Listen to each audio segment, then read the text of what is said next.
quite unfortunate for them there. But Club of Bowlers has not been doing really good, and I was told that they are new to NPL, so I guess I should just applaud them for being here in the grand finals. It's really good to see them. Yeah, definitely. Obviously, making it into grand finals is definitely feat of itself, and them grabbing that, that experience is going to help them do a lot better as they progress, and continue to gain that relevant experience coming up against, teams who have been there over and over again. But here comes the boys from XTC too as well, getting into the mix of things, and that man Traitor has a lot of experience. Now he has been over and over again in teams that have won time and time again from XTC. He was Hmm. also in active gaming at some point and did win a split. So he's one of those players who is absolutely outstanding. He, Bego, and the rest have a lot of history and a lot of time playing and synergy together. And definitely that's showing in them being in that number one spot. So we'll look out to see how they are doing as they continue to rack up those points. And it's definitely counting for them right here as they are in that Hmm. number one spot. Exactly. I can see you're mentioning a couple of good players that we have seen so far in the Hmm. Nigerian Pro League in general. And you mentioned a team like XTC player there, Yeah, Traitor.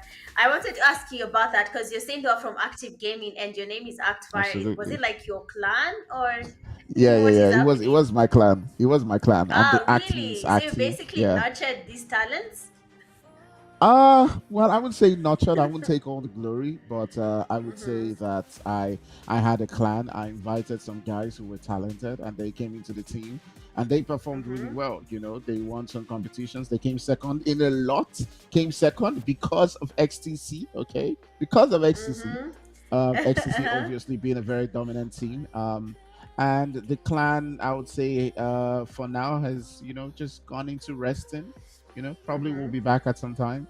But in the Mm-hmm. meantime, I'm supporting 3C. Nexus and his boys are still doing well, still very dominant, and we'll see how things pan out in the future. But for now, I mean, I'm just supporting all these guys. Of course, I know them very well. I've watched them play for I think maybe it's 6 to 7 years now, every single What? NPL back to back, and they've grown every single season. So it's great to see, lovely to see. Wow. Okay. So, a lot you've said there, and I'm actually really interested in all this because if they came from a clan that was initially one and then they decided to separate and everyone went to their own teams, teams they saw they are well ready to play with, but though I can see Traitor and Bego are still on the same team.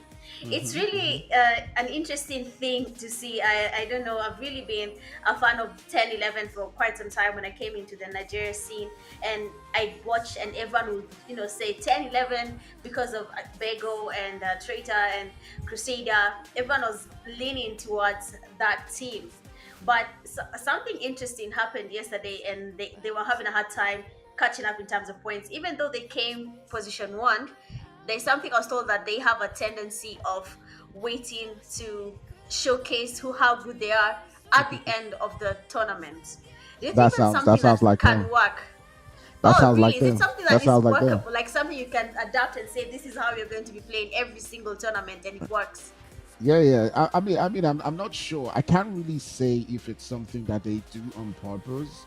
I'm not really sure, but they do have a tendency to just come in last minute and just turn things around in final games. It's something that they do. Just when you think that you've got them beaten in that very last minute, they will just come in and just win. Now, whether that's them not taking the first few games as serious as possible or them just studying the Hmm. lobby, I'm not sure, but they do tend to do that over and over again where they find themselves in positions where the final two games they just come in with a chicken dinner and just leave the lobby. Mm. Well, That's actually really interesting. But we have the players here from Darkness are taking on the players from Vortex 4 a.m. We saw yesterday Abu Bakr was quite dominant for his team as well as Darkness. And this time round, Abu Bakr has been taken back to lobby, but then his teammates are somehow getting a revenge happening there on their team. But it seems like it is more than just two teams here. Vortex has been taken back to lobby because Afro Esports is here to enjoy the fight as well. They're trying to get as much eliminations as possible, seeing that their place in the game so far is not really looking good for them. Afro Esports being in position 14, I think that is also something new to see here in NPL. Unless I'm not familiar with the teams, but I know I am. I've seen them in many tournaments, and I've seen how these teams can perform. But for this rain split, where people are looking to make it to the finals, they want to be there in the offline event. There's 2 million naira on the line. I think now uh, teams are becoming a little bit better than we expected them to be, and some of them are not having an easy time anymore. Since this is money we're talking about, and everyone, anytime they hear money, everything changes. The way I take my fights, the places I'm going to be landing, everything changes. But unless I'm going on the wrong side for Afro Esports, but I believe Afro Esports is better than position 14 in these games. Yeah, definitely. Afro Esports is one of those teams that has a very long history. I mean, they come from a team that used to play in the Mzansi. Now, where not really one of the top teams in Mzansi, but even getting into Mzansi as a team in itself is quite great. Mzansi used to be one of the top competitions in Africa. Had a Yeah. massive prize pool. At the time, they were called Fear Esports, and Okay. they evolved. They had great players like Lens, they had players like Hawk, and they were absolutely outstanding. And they Mm-hmm. rebranded into Afro Esports. Now, I'm not really sure if it's under the same management right now, and probably not the same players, but they have been in the MPO for quite a long time. They're probably, one of the OG teams that probably have been there since season 1 or 2 of the NPL. So they've been there for a very long time. They have been, one of those teams that has continued to grow. They're not doing quite as well for themselves as they previously used to. They used to vie for that top position over and over again. They've won some Mm-hmm. competitions here and there, but it's not their day right that time right now. And these things change from time to time. Maybe they continue to grow, and a few seasons from now, they would have learned a lot of lessons and evolved as players, and then go on to be fighting for that top spot. Mm. It's actually interesting. You guys know a lot about these teams. I basically came along them now when I joined this whole NPL and the COCs. That's when I was like, oh, so Nigeria has good teams, and it's nice that I'm getting to know some history about them and what to expect from these Wait, teams. what? But right now, what? You said Nigeria has good teams. Nah, nah, nah. I take a little offense to that. No, Nigeria doesn't have good teams. Nigeria It is doesn't. no, no, no, no. I'm saying Oh, okay, like okay, okay. Finish. Uh Nigeria huh. doesn't just have good teams. Nigeria is like one of the powerhouses. I mean, there's a lot that we can talk about. But you ever heard of 4KT? But anyways, we'll get into that later on 4KT and some other teams. I mean, 4KT went probably the only team in Africa that's played the EMEA. Mind if my memory evolves, I mean they won the PMCO. I mean, they've been there. So Nigeria Mm-hmm. does have a lot of good teams. Maybe now not as much as the previous glory that they had back in the 4KT days. But I do Mm-hmm. believe that they will get back there, and I'm curious to see how they would do in the competitions to come in the All African Sub-Saharan competitions. I think it's Oh PMAC. I'm not yeah, sure what like it's PME. called. PMAC, yeah, Yesterday, I asked Chris about it, and he said he doesn't know about it, but he's going to be in Kenya. So I don't know if you have the same notion. yeah. He's not uh confident, so I'm not sure. nah, I'm not. I'm probably not going to be there. I'll be watching it from home. I mean, it would have been nice to, but I mean, bro, there's so many great casters. So before I get called, there's Priest, there's Crowns, there's DK, you. So maybe if they need someone to carry bags, maybe I'll be there. Who knows? but Water boy. but or whatever. Yeah, yeah, whatever. I mean, it would be Yeah. nice. It would be nice to be there if I get a call. But regardless, I mean, I'll be watching. I'll be rooting for all of the teams. It would be nice to see, how they do. Yeah.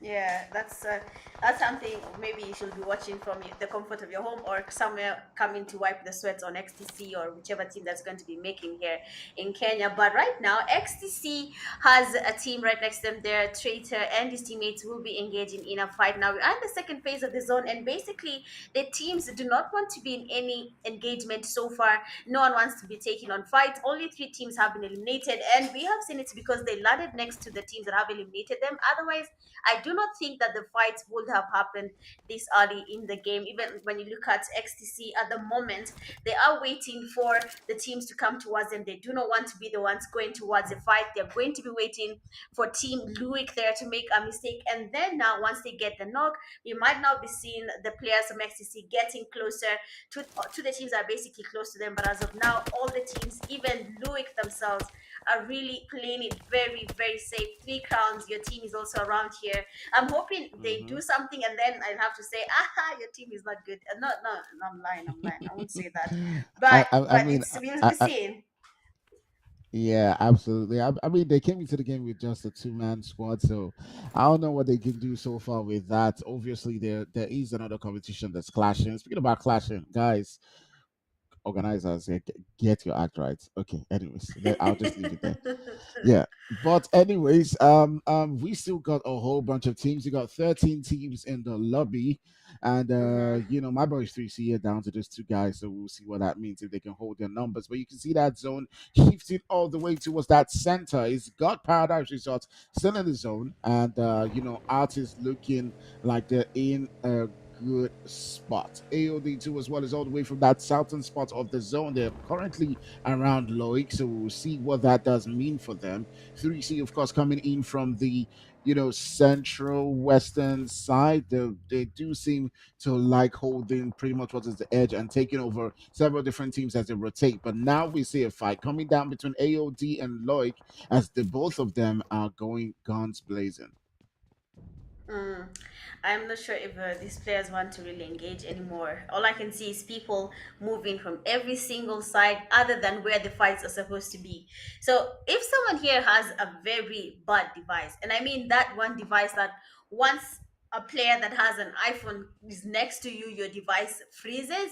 I don't think that player will be enjoying the last zone fight, seeing that we already have 13 teams remaining in this third phase. They're going into the fourth phase. So, of course, it's going to be a little bit Mm-hmm. smaller and people will be really, really close to each other. But then now, Team Luik have the Angels of Death around.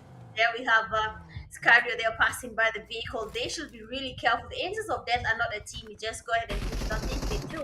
But Team Luik as well has proven to be really, really quick. But then have the first that is in there. And now Scoreton will be going in for that push. The second knock on the One, Angels of Death. And our two more players remain two. standing. That is MVP and Sicario, who have to try their best because Angels of Death, like I said, they're out to dominate. They almost had the position one yesterday. This time round, I do not think they're letting XTC take it anymore. The third knock is in here, Oh. and one player remains standing. That is Razors all the time. He's the only person who remains from his team always. He's the only man standing every single fight. And what are they coming through from for Loic as they find themselves in quite a difficult predicament as they continue to try to hold on. And you can see the fight's not yet done for the boys from AOD as they now turn their sights into the boys from Neon as they gone down one of their players. AOD continue this game like they finished the last one, racking up those points, taking bodies down over and over again. But now we turn our sights onto Arab, and you can see that man Rooney just looking for trouble right there. And he definitely has found it as they take him down to the ground. Will the boys from Arts be able to get that revive as soon as possible? We will see if Arab T can hold their own up against Neon. Mhm. I am really interested to see what Neon Rising will be doing. Seeing, I mean, all these teams. Honestly, I have very high standards for all these teams, and when I see them not doing that, I tend to ask myself what is really happening. And we have a team like RFT. Yesterday, it's still Rodo who was the only person remaining from his team every single time, dominating, trying to be the person who's giving their team the point. And this time around, it is happening again because now Rodo is getting pushed there, tries to get the free fire, the UMP. Beautiful damage from Rodo. I think the weapon that he loves is the SMGs. Every time, yesterday it was the Uzi. today it's the UMP and he's still dominating the SMGs. That does say a lot about his confidence to the SMG weapons. But now he is already down. Ninja, they're trying to get the smokes up here. Neon Rising, they are really, really close. Teams are closing up on them there. So they have to be really, really alert. Or the RFT Esports will be going back to lobby as well. Too early in the game with not enough points to continue or rather be even in the top 10 because now Foul Play is joining the fight as well. And this is where everything goes sideways for all the teams now. Yeah, definitely. Foul play coming into the mix of things too as well. Looking to see if they can get some eliminations for themselves as they do smell definitely a couple of bodies and some struggles going on in front of them. They come into this game in third place, obviously, but they're being quite cautious. That's definitely how foul play plays. You can see Zone and with Souls just lurking around this particular region, looking to see if they can take on At as well as Ator. Wait, am I getting that right? I think that's Ator. I think that is. I think that is. I'm not sure. Tongue Rodo, twister you right mean there. Rodo? Yeah, it's Atorodo. It's Atorodo. It means something. It's a Nigerian Oh, thing. it's a whole name. Is that Yeah, RFT player Rodo yeah, but yeah, he's been. It's wordplay. Okay, Atorodo means something. I've forgotten what it means, but in it means something. Nigeria? Yeah, Egypt? yeah. Yeah. Wow. Okay. I'm not Yoruba, Yeah, but this is. Yoruba boys know. They'll probably say it in the chat and laugh at me now. But anyways, it's what it Oh, is. okay, okay.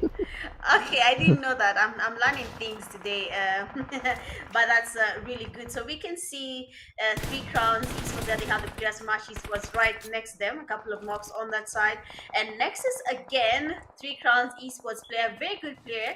I've seen how he plays, how he handles fights. But then Three Crowns joined only as a duo, and 3C Chinese guy. I don't know what that Chinese logo should mean, but he's already back in lobby with now Nexus again, being the only person standing. I mean, Akfa, how do you feel about this? Because you were saying with your boys, but they turned up less in terms of numbers, and I believe in a tournament, numbers is everything. Yeah, absolutely. Numbers is everything, but I mean, we've seen several different teams just hold their own, sometimes. So, still, we'll see. My screen has Yeah, frozen. we'll Continue. see.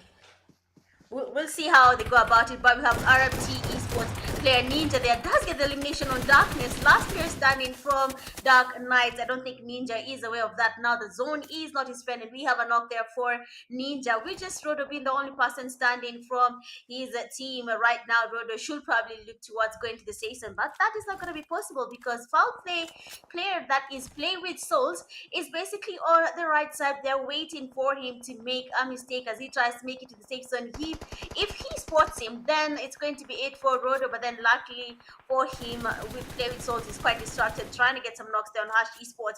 It's going to be really a really interesting thing to see here because the two players that is Rodo and Play with Souls are not even in zone here. They need to make it to the safe zone. Play zone as well is not in the safe zone, so they all the players on foul play should really look into making it to the safe zone now before it gets a little bit harder to make it to the zone. Have PlayStations here, they're getting knocked as well for foul play here. Now it's becoming worse than they expected it to be. They had the edges of the zone, but then the zone moved, and now the tables are finally turning. The zone is about to close in. We have a couple of teams are still remaining in the game. 9 teams are still in the building.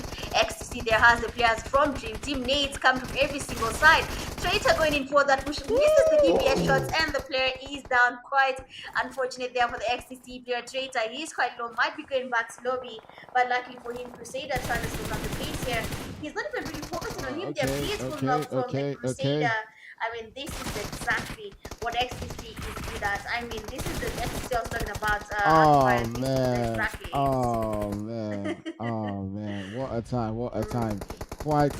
And that very moment, you did see the boys from Tribe Warriors pulling up into that vicinity, and DT actually doing quite well for themselves. But now it's like the boys from Tribe are like, thank you very much for taking them out. Now it's your turn to go back into the lobby. You can see those nades flying through right there from that man, Top C, sad and cool, looking to see if they can get their boys up, and they've done that. Now it comes to the next work. Can they get the heals just in time? Luckily for them, those nades have not connected, and they're sending win theirs back right to the boys from Tribe Warriors. So DT's got their numbers back up. Now they want to get into that fight, but there's also third parties coming through too as well from the other side. So what is going on in this game? AOD is out, Ecstasy is out, and things are just Mhm. turning on its head on top of that lobby.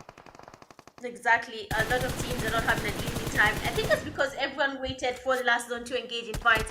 And I mean, some teams are really good at holding compounds. So if you're not familiar with that, you might be encountering teams like Tribe Warriors. They have Mm. been winning games because of compounds they have been holding. So that is expected to see them still surviving. Dream Team player is down. Now we have just four teams remaining. Hush Esports, Three Crowns Esports, Tribe Warriors, and the Dream Team is already one. Actually, two of their teammates down, two players remaining for the Tribe Warriors. This should be their chance to maybe wait for when the zone shifts again. If it is going to favor them, then there is no need for them to start moving, even though they have Hash Esports on their side here. Three Crowns taking on Hash Esports as well. Nades, mollies, every single angle. They need to get this happening. Now we're down to three teams. I mean, I mentioned Hash, you mentioned Three Crowns. All of them have made it to the last top three teams. But your team has a 17% chance. What's your feel about this? I'm actually ashamed of myself for forgetting the meaning of Atarudo. I'm actually really ashamed of myself. It means hot pepper. My God, my God. Anyways, it is what it is. I mean, I've been away from Nigeria for too long, man. I just forgot Mm, like very basic things. But anyways, my man mentor right there in the chat has reminded me. So great stuff. But we'll hop back into the game. Nexus feeling the heat as Three Crowns as well gets taken out of the game. But they did manage somehow, regardless of their dwindling numbers, as they came into the game with a two-man squad to get themselves at least some points. They got something out of the game. But now we're gonna focus on these two teams. You can see Tribe putting in the work there. They're just a two-man squad, but they've managed to reduce the numbers to a 2v2. Harsh Esports feeling the heat too, as well as they get dropped down to, as well as that man 24 MVP has done the no. work and taken choo choo down. And now it's down to the last guy. It is Linux who is holding things down, and he sends on the shots. Nah. And Let's whoa, at the go. end of the day, okay, so he wins it, and it is Harsh Mm, Esports with the mm, winner chicken dinner. mm. I don't know if the chat saw that, but when the live was starting, I said today I'm going with Hash Esports. I just feel like some I don't know, some preach out there with some prophecy thing here and there, but I mean, JJ still Hash Esports for getting the winner chicken dinner, well deserved. They did take their time, they made the late rotations, and finally they have been able to get a chicken dinner from this game. Looking at the team stats, there we have Monkey having one elimination, Adam with 18, Hash Ronax getting two eliminations, Adam with 352, Hash Player 911, one elimination, Adam with 241, and then Hash Choo Choo with the two eliminations and a damage of 339. That is a well distributed team. That means they actually did not focus that much on the fights. They put their goal as a chicken dinner, and they did exactly that. Most of the eliminations here, they got them from third party fights that happened at the end of the zone there, so that does make sense for them to get a chicken dinner at that little damage. 52 eliminations for this match, 52 knockouts, a total healings of 5,619, two grenade eliminations, 26 assists, and zero vehicle eliminations, because in Hawk, people do not use vehicles that much. Many players prefer walking and running around. And looking at the head-to-head there, we have Hashi Sports getting 950 damage, Triborers getting 1069 damage, 4 knocks for Hash, 5 for Tribe Warriors, 7 eliminations on Hash Esports, 6 eliminations for Tribe Warriors, total points for Hash Esports at 17, and 12 total points for Tribe Warriors at 12. I mean, Act, you have to say something about my prediction now.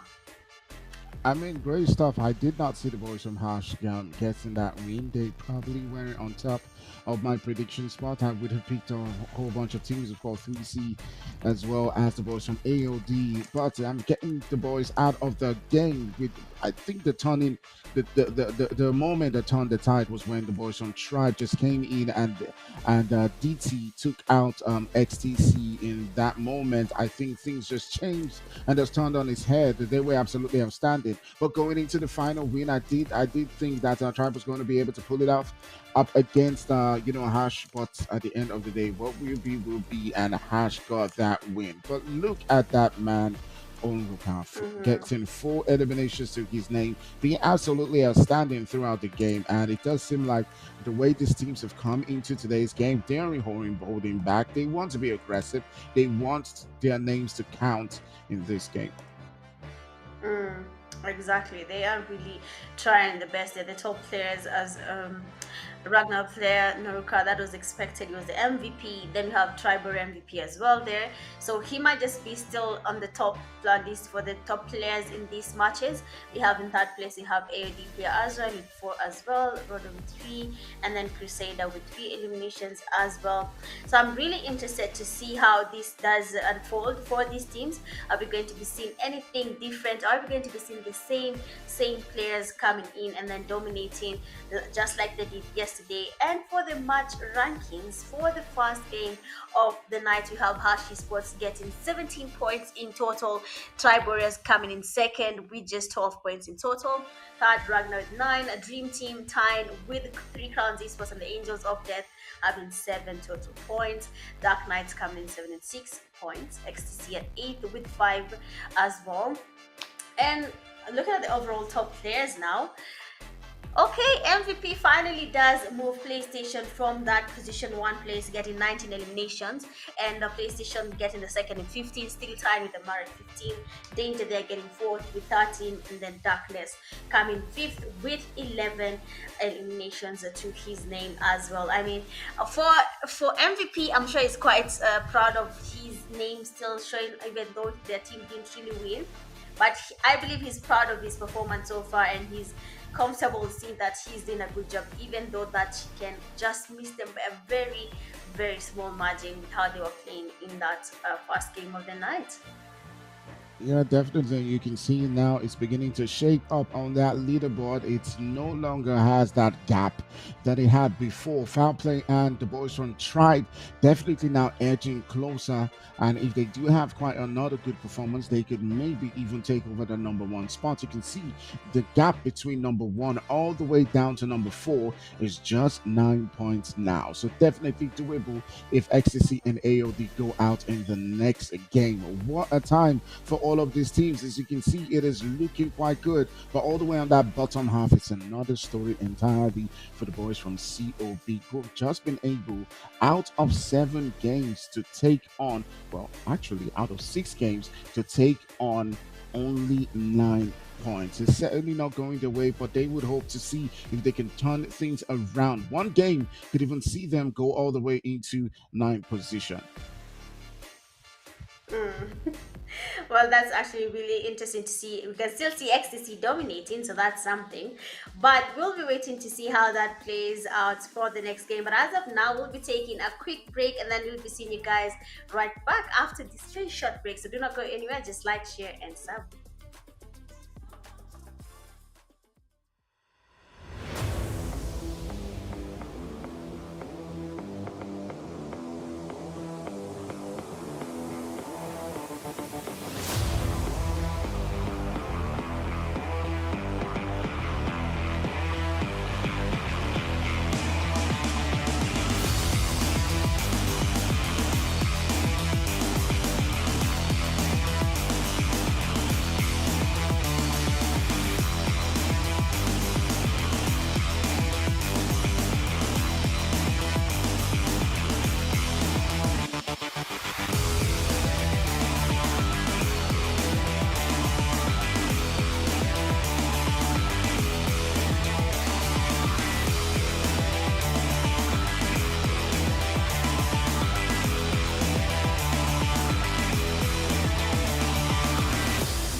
Finally, I'm not in the left hand side.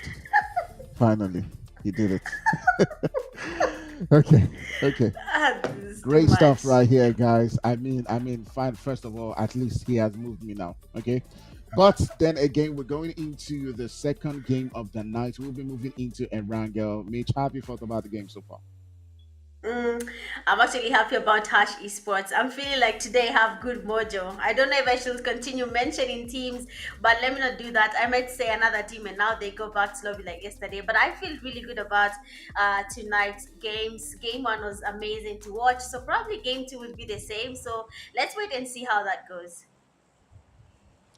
Yeah, absolutely. I mean, for me, I think it started off a bit quiet, but all of a sudden, when we saw Ecstasy get into the fight, it became electric. Of course, Tribe as well as the boys from Dream Team being outstanding in that particular fight, basically ganging up and taking the boys from Ecstasy out. We see more of the same as we see that map moving all the way from Stallbar towards that region around Hospital and Godcar. The teams now beginning to fly and choose their positions. We'll be curious to see if several different teams to land on each other right now and how things are going to flow. What do you think about this flight path, Mitch, and how do you think things are going to evolve?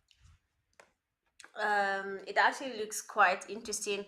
I'm usually when a flight path looks like this, we tend to see the safe zone leaving everyone else on the northern side and decides to be on the southern side. But I'm hoping this time round it does something like Severny and the water that people can suffer a little bit, just to give them that edge and be on fire as they try to dominate these games. But I will wait and see. But for this flight path, it has really good landing spots. Is Naya, Rosa, Pochinki, not military judge fall.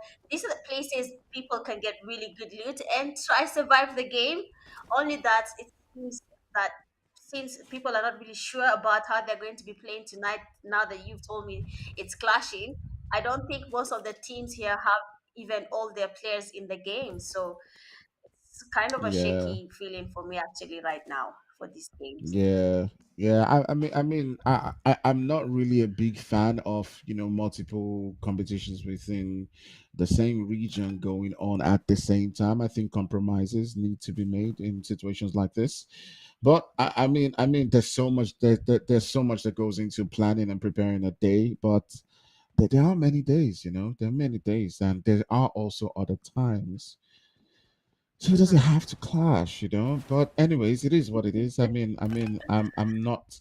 I've only hosted like baby competitions, so I don't really know much. What do I know? What do I know? Anyways, that goes into hosting these things. But hopefully, next time around, these teams will be spared splitting their teams across competitions and also losing a little bit of viewership on both sides. But regardless, anyways, let's get into the mix of things as we do see the boys from AOD now have only three players in this game, and in fact, it does look like one of the players are currently, AFK. So they're apparently Oh. in a 2v4 situation, and AOD is one Mhm. of those teams that were looking to see if they can come into that number one spot, but now they are getting surrounded by the boys from RGR as they are surrounding them.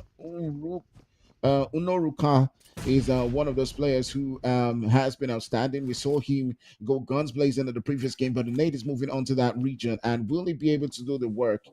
And he just managed to get out of that position. So you're in a tight corner, but can they somehow turn this around? Yeah, sure. It's quite unfortunate that the Angels of Death only have. Oh, Jay's back. Okay, that's Oh yeah, that's he's back. promising He's for, back. for them now. Yeah, it's going to be a little bit more promising that they already have a team pushing them. That is Ragnar, and we've seen the nades there. We haven't seen any knock yet. So Angels of Death for this time, this game, they do not even look that confident like they were before. But all these lies and how Ragnar decides to go in for that push as well, they might decide to do it open. And that will be an easy wipe for Angels of Death because one small mistake can make a whole team go back to lobby without even any hassle. And they're not the only team around here. I've seen Neon Rising joining them on that side as well. But the club of ballers in the northern side of Geo, actually not even northern, it's getting beautiful spray there. Club of ballers player Gab could have gotten that knock easily, but I don't know what happened there. He kind of missed a couple of shots, but that would have been easy. A fast knock for them on RFT Esports. They have been landing this same place for quite some time now, and most of the time, club of ballers will be taken back slowly too early in the game. So I'm hoping they don't really have to face the same fate and come up with something better. Otherwise, they will be losing more points as the games continue to progress in the finals so far. Yeah, definitely. Them feeling the heat right here. Angels of Death as well as Club of Ballers. Club of Ballers. We did see God right there. I will go into a little bit of history. God used to be Back in the early days, one of the players in active gaming too as well, but he now plays for Club of Ballers. He's not quite at the same level as he used to be, but I do think he took a break, and that's one thing about this game. Once you take a break, when you come back, you'll find out that teams have attained new levels. Everyone is solo leveling. So don't play, don't play. Yeah, exactly. And the players here from Neon Rising are, of course, getting some fights coming their way. Excuse me, and they will be forced to engage in this fight, regardless of that if they try to go away or not. They might just be forced to take on this fight against the Dark Knights. The first talk is in there for RT. That means the Club of Ballers might just be getting up this time round. They might be looking to be a little bit better in terms of their eliminations and maybe their position. Since they're battling a team that is just right above them in terms of placement, they are in position 16 and RT is in 15.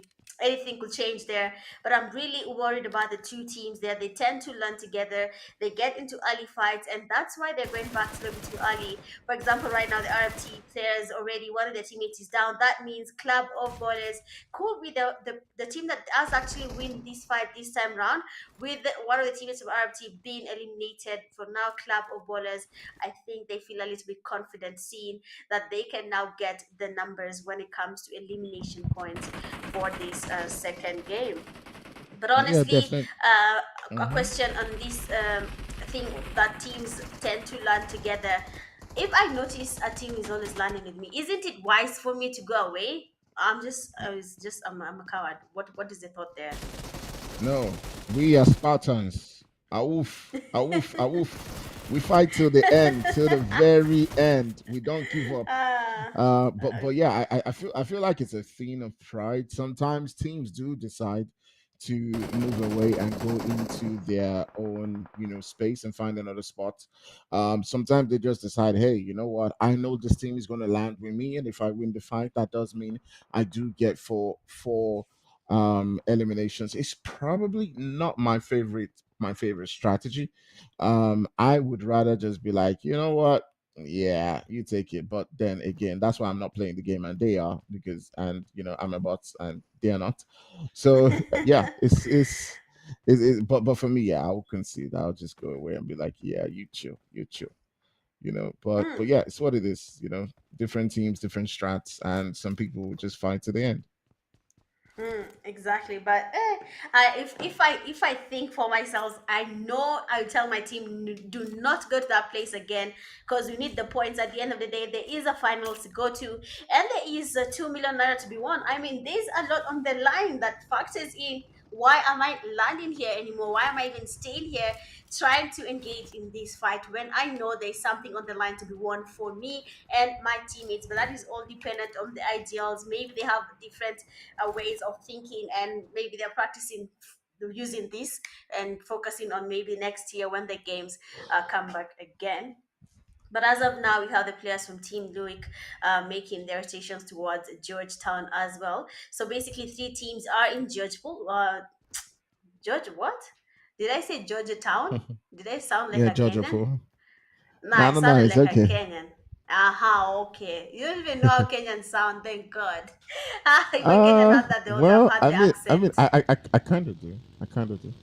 But but I can't really place your accent. Anyways, but yeah, I Because kind I of do. don't have But one. You can't place it if there's no accent. there's a tiny bit of a Shonan accent there, kind of. But I can't really place it. Anyways, but that's what. Anyways, talk about that later. But back into the game, of course, XTC beginning their onslaught right here. It's Crusader who got three. I think it was three eliminations from him right there in the previous game, and he's got that again as well. But now it does look like they've been caught off guard a little bit, and it's that man Bego getting caught off guard by the boys from TB. Now, if you do recall. In the previous game, I think Tribe Warriors did come in with a third party and they finished them off. This time around, it does look like they are in a situation to themselves with each other, and the exchange has come through between them. But look at this. It does look like it's some deja vu because Tribe, DT, as well as XTC were in sort of a three-way Mm-hmm. fight in the previous game. Now it does look Exactly. like DT is also somehow lurking around this region. Oh, We what? certainly have What? no. What? Let's. Oh, okay. Boom. Oh, wow. Nah, you didn't have to say boom. You know, basically that's the sound he had when that shotgun shot his forehead. It's just nice and called for, but unfortunate for for him because what was Traitor doing there? But the players from next DC are trying to cook up nades now towards players they are from Tribe Warriors. I do not know about Bego and his teammates, but they should really, really focus on impressing us right now. They have been eliminated in a very funny way before, and now for Traitor has faced the same fate. He was just there passing by, and he landed immediately where there is the players sorry from Tribe Warriors are, and he got eliminated easy peasy. So for XTC right now, that is something they should really factor in, since that they have lost numbers. But that shotgun elimination was one to watch, and quite a really nice highlight. I hope I'll see it again. I really hope so. All right, definitely. We will be seeing it again as the map is moving all the way towards that southwestern region. You do see the boys from 4PDT as well as 3C looking quite comfortable within that center. Angels of Death too as well, looking to see if they can make the rotation. Now XTC beginning to feel the heat as they continue to go toe to toe against the boys from Tribe Warriors, who have been a ton in their side throughout today's games. In the previous game, they were the team that came in with a third party while they were fighting with DT and took out their last player Crusader. Now they have taken out Traitor, they have taken out Bego, and Ecstasy is not looking quite good as they're down to just two players in this game. That's really, really not XTC type of play. But I was told their map is Miramar, so I will be pardoning them for this fast game since they're playing a map that is not theirs. But as of now, the players from Four Potions also joined as a duo. Oh, this is really unfortunate to see the teams joining like this. But as you can see, Ragnar passing by, then Alucard being sprayed by Pace, but then nothing, not even Pace, but A77K, but then nothing really happens The there. number Doesn't you've really get called a is knock not on available. that Please team. try your shots again.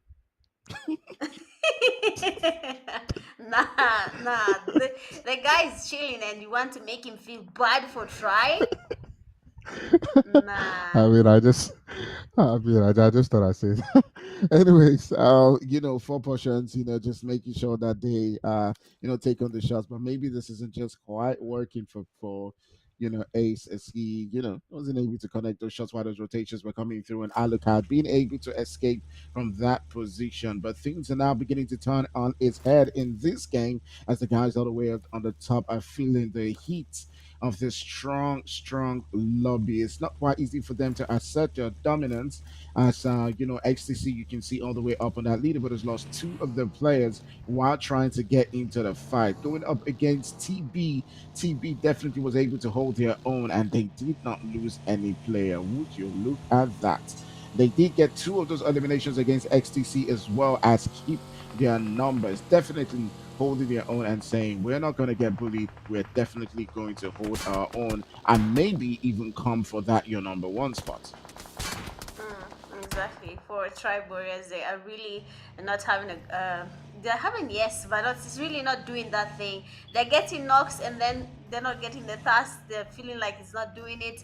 But I'm hoping looking to get a chicken dinner for tribe warriors. They have been really dominating so far, but the chicken is that not letting them have them tonight. They just want to be alone. But we have the players there from foul play passing by. Beautiful spray there from 24 MVP. Two of his teammates have Ooh. been knocked out, and our top C and MVP are the only two players remaining from the tribe warrior surgery and touching have been taken back to lobby. And for the tribe warriors, this is going to be GG's because now MVP and top C will be going away from these fights, because why not? They need to stay as alive as possible so that they can be able to at least get placement points, since now the numbers are not there to engage in a whole fight to get elimination points. Club of Ballers, they have Team Luik right next to them. Nades will be cooked up there by Gummy.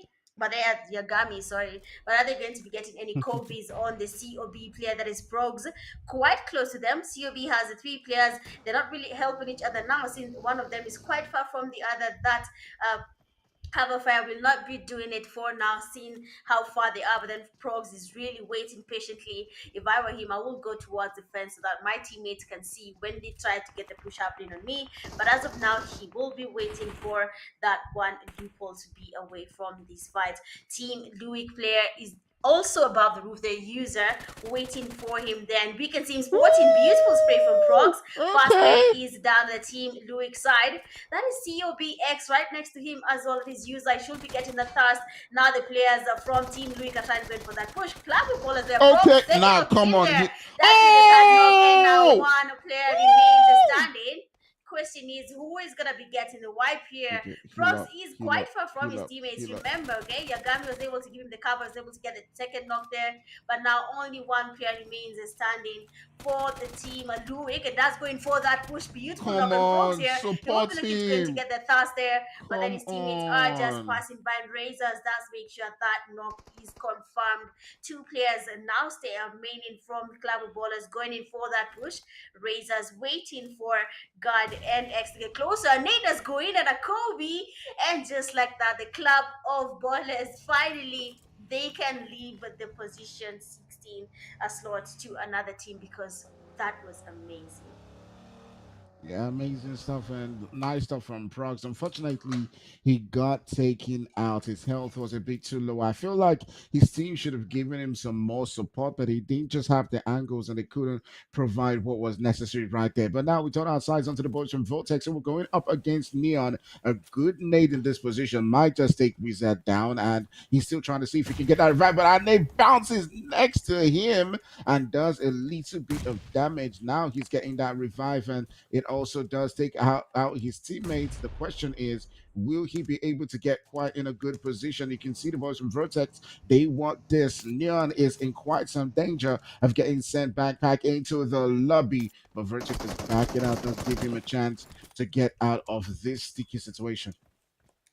Mm, they have basically excuse me, one basically last chance of winning this new rising player wizard is the only person standing from his team. A couple of nades and he'll be going back to lobby, but also for Vortex player there will be looking to go away from these fights, away from wizard. Both of them are solos from their team.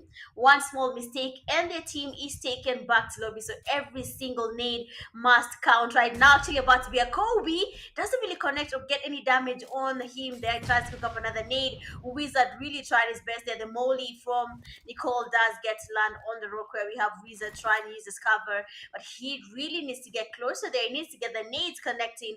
If they do not connect, then it's going to be time for him to practice his TDM skills in this game and be able to get that elimination on the last player from Vortex 4am. But for Wizard, what will be his play right now? One man standing from every team Mhm. right now. Vortex and the Neon Rising. Question is who's going to be doing it. Beautiful spray there from Wizard. Luckily for Nicole, he's going back far away from this fight. Not even away, he's still around. I feel like that name is Nicole, like Nicole. Nicole, girl's name, unless Yeah, I it cannot see sounds it like clearly. Nicole. Oh, is it a Yeah, yeah, Nigerian name yeah. as well? At this point, I No, need to no, no, ask. no, no. It's not. Yo, it's not. It's not. It's not. Eh, this pigeon It's is not. very confusing. It's not. It's not. Okay. I'm gonna ask this when this game is done. But yeah, no, it's not pigeon. I think he's just you know formulated that's what that is. But anyways, in a mix of it, the boys from Foul Play who've been quite aggressive in this game so far. They've gotten themselves 7 eliminations, and they are looking like that team that wants to run away with it. They currently are sitting down in that number 3 spot.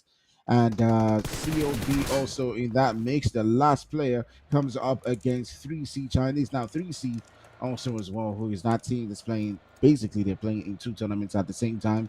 Find themselves in quite a predicament as they came into this game too as well with just 2 players, but they still are somehow just pushing and getting just quite enough points to continue to remain consistent, right? So they find themselves in quite a situation. Although there are 2 players, they get it in those eliminations, but now they find themselves around this region where DT is currently at. Now we know the superior powers of the team DT as we saw them go toe to toe against XTC in the previous game. Although they're sitting down in number 10 position, there are definitely no pushovers.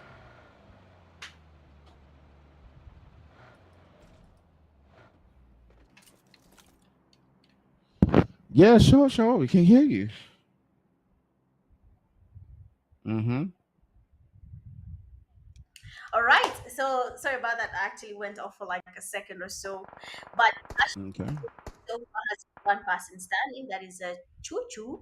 I told Chris this name. You cannot say it in Kenya. The same way some names here mean something in Pidgin in Nigeria. There's some names Mm-hmm. you guys are using that mean something in Kenya, and not something Oh, nice. So really? that's the problem. Yeah, that's this. Hmm. Some names don't say in public, like hash Choo Choo. Do not say it in public in Kenya. Just leave it to your people and just say hash train or something, but it's fine. He I'm can gonna call check. himself whatever he wants because I mean it's NPL anyway, and I don't think Kenyans are familiar with the name Pash Chuchu at the moment. For now, they'll meet probably maybe in Oh PMAC my games. god, I've seen the meaning. Oh my god. Okay, okay, okay. Yeah, Ah, yeah. you've seen the Don't see meaning. that You've in gone to Kenya. Google. Eh. Yeah, yeah. I'm going to Google. Yeah, it's a slang. It's a Yeah, slang. yeah, yeah. It could mean money. It could mean money, right? No, But no, no, no. There's okay, okay, okay, fine. even But that there's a prediction particular meaning for Google that is is also off a bit, but it's also that no, it no, has no, like no, no, two, three no. meanings. There's one that is very bad and sexual, and I don't want to say it. Oh, okay, okay, okay. Yeah, Yeah, don't ever say that yeah, thing in public. I'm warning you, yeah, do yeah, not. yeah. Don't say it, guys. Don't say it, guys. You have Okay. to tell them. So if you get to PMAC, better change your name because the caster should not say choo choo. Where Kenyans are. It'll be very weird. Yeah. Okay. Hmm. All right, guys. So we still got 12 teams within this lobby, and you can see that there has been a lot of action that has gone down. Neon, Harsh, all with one player as well as the boys from Vertex. 4P's been sent out of the game as well as Loic, and Arab C as well has got one player. But there's still a host of teams that's still rocking their full squad. DT and Foul Play as well as those teams. Now, Foul Play, they're the team that has been very aggressive. They got 7 eliminations to their name. They're feeling quite confident and they can pull it off right here. So you can see them continue on their onslaught against the guys who are currently sitting down as the number one. Well, sit down as the number 2 team in the lobby, AOD, down to the last guy in this game. And they currently are being chased over and over again by the boys from DT, looking to grab their number 1 spot. Exactly. The players here from Dream Team are really trying to put up the fight here. But honestly, it is not looking good for them. But we have Storm and his teammate Peter still getting closer to the Angels of Death. As of there, the last player from AOD has been taken back to Lobby. I'm not even sure what is happening to the Angels of Death. They don't have the number, so I'm guessing it is getting to affect their gameplay.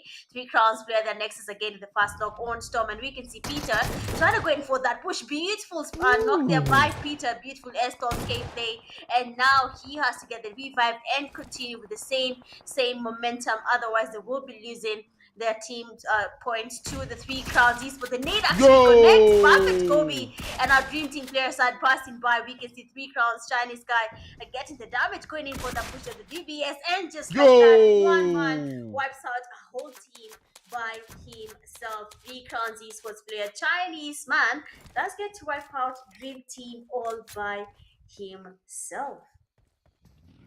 Man, that's some crazy stuff going on right there from 3C. I actually thought for a second that he was done, but that man being outstanding and managed to hold things down for his team.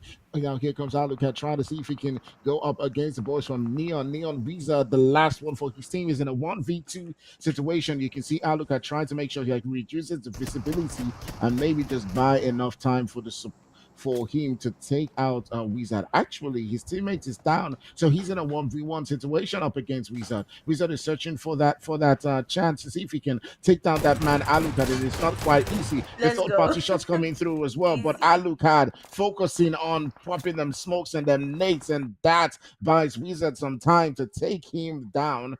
And somehow GG's. Neon has managed to stay in the game. That is actually really satisfying to see. I mean, these S12K players and the DBS players, as long as someone is good at using these two guns, they are very satisfying eliminations to watch, seeing how the players can easily use the DBS and the S12K to get a wipe for his team. That's really, really nice. We can see Neon Rising player Wizard. Actually, he is lucky XTC got that elimination. Otherwise, he was going to a shark that had harsh tutu, and he was going to be getting that elimination on him as well. So he's really lucky he didn't face that trauma of having a player waiting for you in a shark, and you go inside and you have to explain how did that guy end up there. And the safe zone is looking quite interesting. It's going to be open field, just like I had asked PUBG, and around the edges of the shore here. So probably we'll be seeing how the players are going to be able to maneuver this. But the players there from foul play, losing their players, the Tribe Warriors, with Soul still cooking up the nade there. Is it going to be a Kobe though? Wait, He he's does dead. get knocked as well by his own nade. He's on And there. exactly, the baggy is the reason that Nate got to knock him, and now his only teammate remaining, that is PlayStation Zero. We'll be waiting to see how he's going to be handling this fight. His teammate is already down, two of them are in lobby.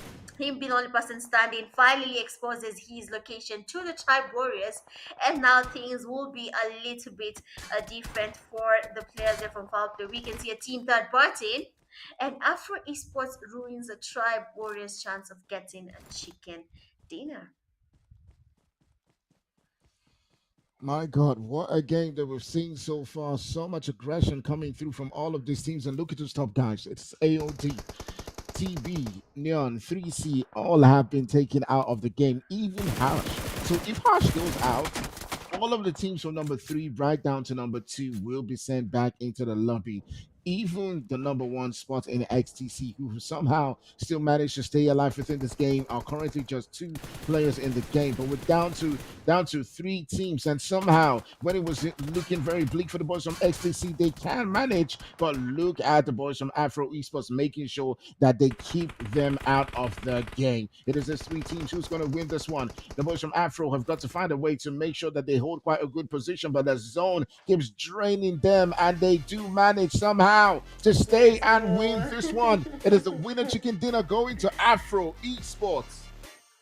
Finally, I mean, I asked about Afro Esports, and tonight I think these teams are finally showing up. You told me Afro Esports is also a good team, and they have finally shown me that they are really, really good. And of course, luck and the zone was on their side there. They did break the rotations, and just by making the right call in the last minute, we can see them getting a chicken dinner, easy peasy for the Afro Esports team. So GG's to them. That was well played and well deserved, and how they got the chicken dinner for the second game of the night in Ranyo. I am not sure I've seen Afro Esports lineup before, and I think that is why. If I remember the names, did they change the lineup, or what has happened to Afro right now for this season?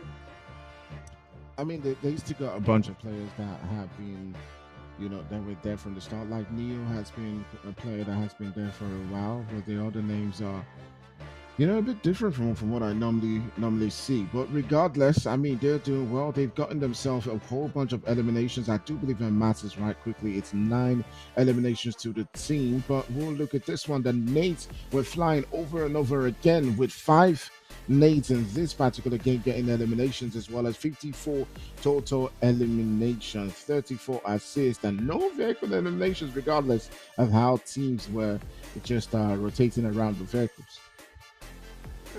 Exactly. They did a really good job. Look at the head to head here. We have Afro Esports getting a damage of 1,285, Foul Player damage of 1,915, 3 knocks for Afro Esports, and 11 knocks for Foul Play. 9 eliminations Afro Esports, tying with Foul Play as well at 9.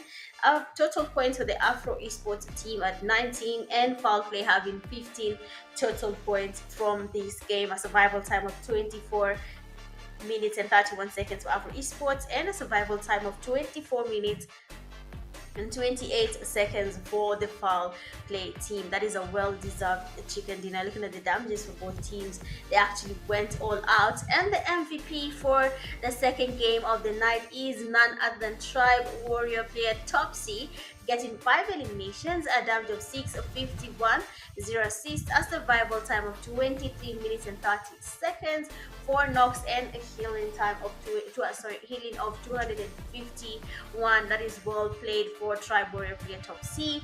he has done what he had to do for his team. The top players that we have in first place, top C, 5 eliminations, a damage of 651. Second, we have Neo, 5 eliminations, a damage of 475. Third, we have PlayStation 5, 3 eliminations, a damage of 658. Four, we have 3 crowns, a Chinese, 4 eliminations, a damage of 417. And in fifth place, we have Play with Souls, 3 eliminations and a damage of 548. And the match rankings for this game, Afro Esports getting first place, 19 points in total. Second, we have Foul Played 15. Third, we have XTC 9. Tribe Warriors 8. 3 crowns at first place getting 7 points in total. Club of Ballers having 6 points. Vortex 4 and 5. Harsh Esports 4. Neon Rising and Team League tying at 3 points each. RT, Dream Team and Dark Knights tying at 2 points each. 4 Potions getting 1 point. Ragnar and Angels of Death getting 0 points from this second game of the night. Actually, really interesting to see this, if I'm being honest. And of course, like I said, PlayStation still staying there, MVP still leading at 20 eliminations in first place as the top ranked player. Second, we have PlayStation with 18. Third, we have XTC Amar, 15 eliminations. Fourth, we have Darkness with 12 eliminations. And then fifth, we have Angels of Death player 8. They're getting 11 eliminations from that from the total games played so far. So GG's to those the team players. And the overall standings, XTC at 69 total points, Fall Play at 66. The margin is basically 3 points away. Tribe Warriors getting 58, tying the Angels of Death. There's going to be some battle there for sure. Neon Rising getting 47, Hush getting 43, and 3 crowns at 42. And for Actfire, what is 3 crowns doing in position 7? What is happening to them now? I mean, sometimes when the roster changes or whatever. Okay, look, I'm just making excuses. I don't know. I don't know what it is. I can come up with all the Sticking to the excuses or everything. boys. Just sticking to them. I'll keep them Mm, supporting and just say, hey, they're gonna do better. 1 or 2 good games, and they could see themselves in that top 5. You never know. mhm, But speaking about that top 5, look at how things are getting closer. Even foul play is mhm. now getting close to, taking that number 1 spot. Who would have thought that XTC would have their position that looked really solid now get Mm-hmm. shaky? Mm-hmm. Yeah, that's actually true. But who are we to tell? It's just the second game of the night. Of course, we'll be taking a short break and then we'll be back for the next 3 games. And maybe the tables will be turning. But as of now, keep it locked and we'll be seeing you guys after the break.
All right, guys. So we're heading into the third game of the night. It has been quite some great amount of action, Mitch, that we've seen so far. I mean, I want you to place a cast across on one team. Who are you going to cast across today?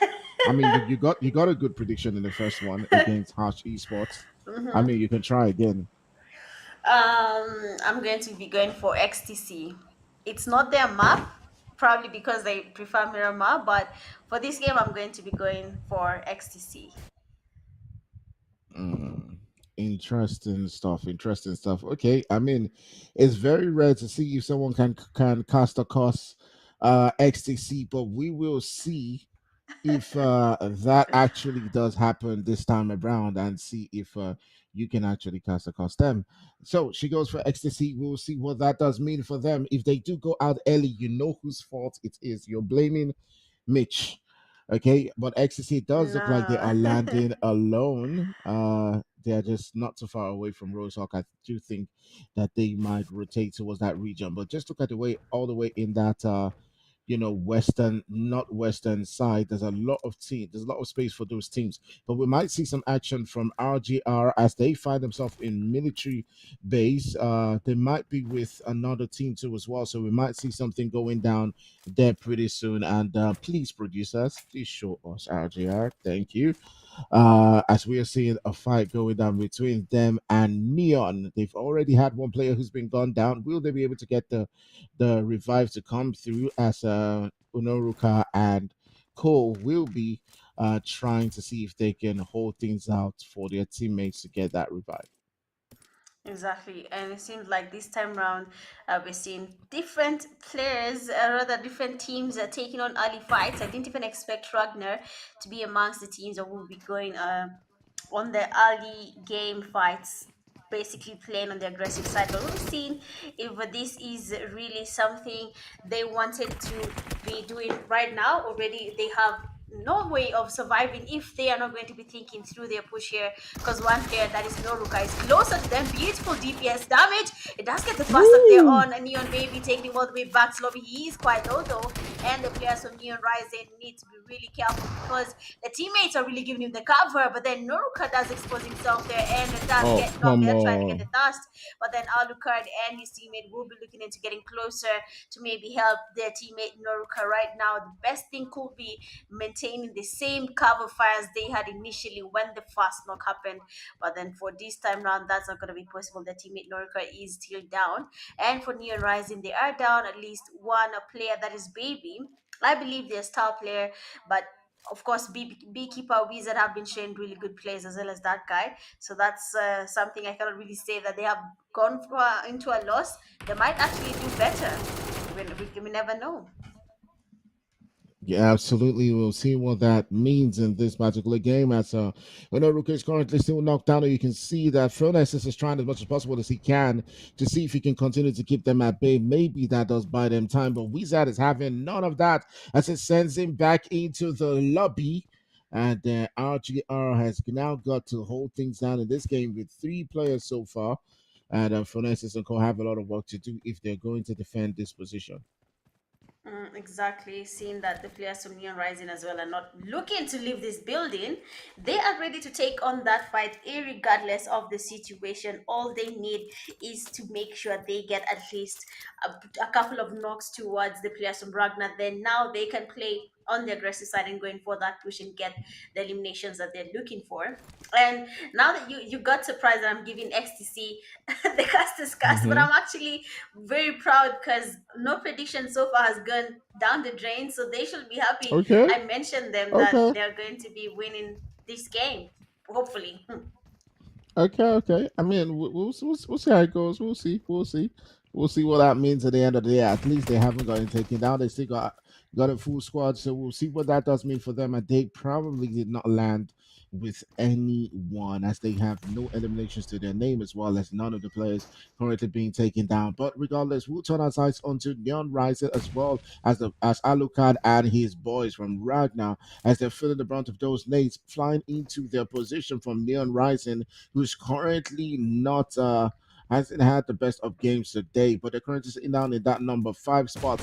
Nate's being sent back and forth, and Alucard will get knocked down with a quickness right there. As you can see, they've dropped their numbers. Oh. Phronesis watching on Mhm. helplessly as his player is currently down, and Ragnar is down to two players. Will this Nate even reduce their numbers more? Hopefully that name is gonna be a Kobe, but then not this time round. But for Alucard, he really needs to be calling on his teammates. They really need to give him all the cover they can get because already they lost Noruka, Ghost, and Fornesis are the only two players Hmm. remaining from their team, and a beautiful knock there from Ghost. This should be his chance to go in for that push already. Neon Rising is quite distracted. You can see the players that are going to that side. Wizard being exposed there, he was able to get that cast on Alucard. Bid Fronis is watching that happen right in front of his eyes. I don't know about Fronis honestly, but that should have been the first key to him getting that knock on Wizard. He was quite distracted. He was focusing on a knocked teammate. That should have been his key playing card right now, but then he somehow waited and just observed as his teammate was being eliminated. So I'm not sure what's happening on his side. Already Ghost here is really giving it his best here. He's getting the knocks, he's distracting Neon Rising, but nothing is really going towards their side because for Phronesis, he somehow not prepared, or rather not ready to expose his location yet. Finally he does that, and that's gonna knock on Neon Rising player Wizard. We'll be seeing him going in for that push as well. His teammate Ghost still maintaining the high ground there right above the crane, but for the Ragnar team, they need to change their strategy as early as now before they continue progressing with the game, because this might just cost them. The split is too far out. If Ghost is mocked right now, Phronesis might not be able to get that revive, and vice versa. Yeah, absolutely. It does look like the instruction from the IGL is, you know what, just get out of that position. It's a 2v3 situation. You're most likely the odds are against their favor, and they probably will be in a better position, just rotating away and then hoping they get into that top five position, and maybe they can even battle it out for those good placement points. They've gotten themselves at least one elimination, so it's better for them to find a way to just rotate out of this game. Now, definitely coming into this one, XTC as well as about some AOD will have something to prove. Foul play and TVW have taken over that number two spot from AOD, and they have all to play in this particular game to make sure that they boost their numbers up, because they've not had quite the best of games so far in today's games. That's actually true. They haven't really been having a good day, and they should really, really look into something changing with their strategy. Angels of Death, Tiny Tribe Warriors is basically one elimination and away, and everything changes. So I hope both teams are seeing that and they are aware of that, because at the end of the day, I believe the players, after they get a lobby, they come to the live stream, do a little bit of picking here and there, and then they see, okay, so this is where we are. So what should we do about it? And for the Angels of Death, I know them for being a really good team. Yesterday, they did not disappoint me even for a single game. They kept on dominating, they kept on doing their thing, and I really enjoyed seeing that. But for today, we are seeing different teams dominating, different teams coming up and trying to do their best to be the best that they can be when it comes to these games. In the finals, we have the Afro Esports, a team there after getting a chicken dinner, joined as a trio this time round, and they have a team right next to them there. They have to be really, really careful. Being a trio, one knock leaves you as a duo. Everything is changing. Who will get the revive? Who's going to be the one covering? Everything becomes a little bit hectic for the teams. They're luckily for four portions. They seem to be having the numbers, but will it be enough? Seeing that already one of the teammates is already down there. One of the other teammates are coming close, but they should really figure out something I will be working, seeing the players from Foul Player really trying to get the damage down the four positions.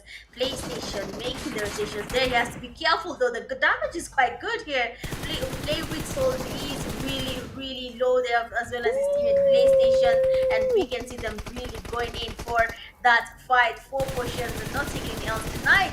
The player from Foul Play Oh actually gets my engaging in that goodness. fight, and the four positions team have been eliminated just like that. Too easy. Sometimes it doesn't look even true. Because what?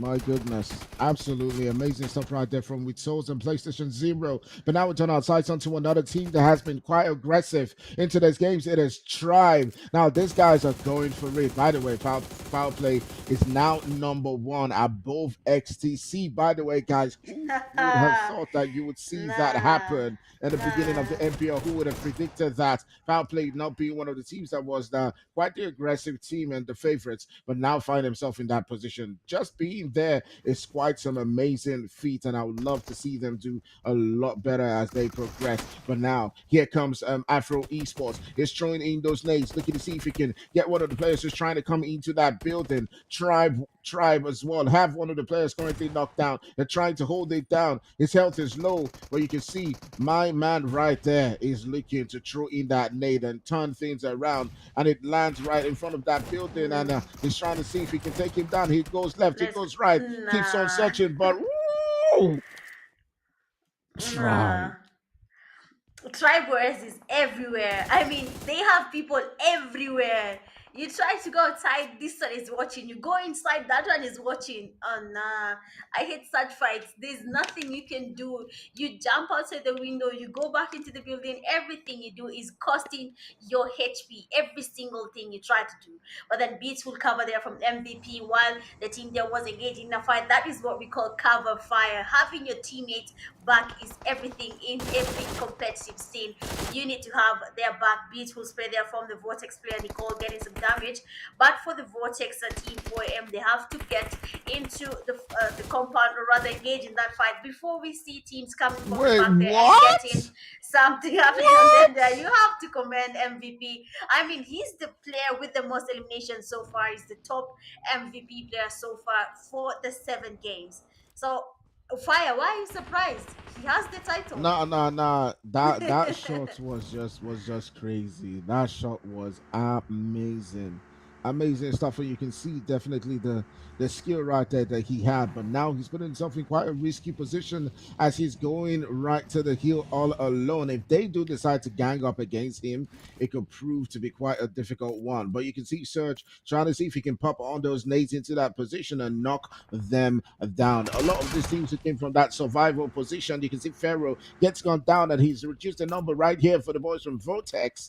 And Surgery is holding it on in this position, and down goes another player to as well. And here comes the boss, the MVP, the 24 MVP, reducing the Let's numbers. get. And all of a sudden, Vertex is down to the one player Lee, who just tries as much as possible. He's trying to get out of that position with his head outside of his car.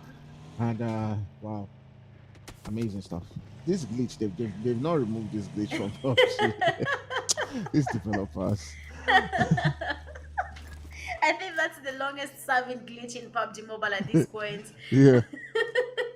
You enter a vehicle and everyone can just see your big head. But there's nothing we can do other than say it's fine. You just continue with the game because I mean, some of us we're just accustomed to playing it. We don't have anything else to play. But for Vortex 4 a.m., there they lost three of their players with Lee as the only person standing from their team. We are basically in the second phase of the zone, going into the third phase. 14 teams still remaining, and a couple of them have lost a couple of players. They have at least either a trio or a duo remaining from their teams. A few of them have a full team. Lucky for them, they should just make sure the numbers make it count for their team. They should not lose to any duo or trios remaining in this game. So far, all the teams seem to be playing a little bit safe. RFT esports are playing safe as well. They do not want to be in a situation where they're engaging in any fights. Dream team as well doing the same strategy here. They are holding compounds. They're waiting for the fights to come towards them. Otherwise, most of the teams right now, they're looking into just getting the placement points, or rather any elimination point that comes their way. But for them, the placement points seem to be everything right now. But as when you look at this fire, shouldn't they be getting the eliminations? Just be a little bit confident because all the teams are camping. Okay, strategically holding compounds. That's what's happening. Strategically holding.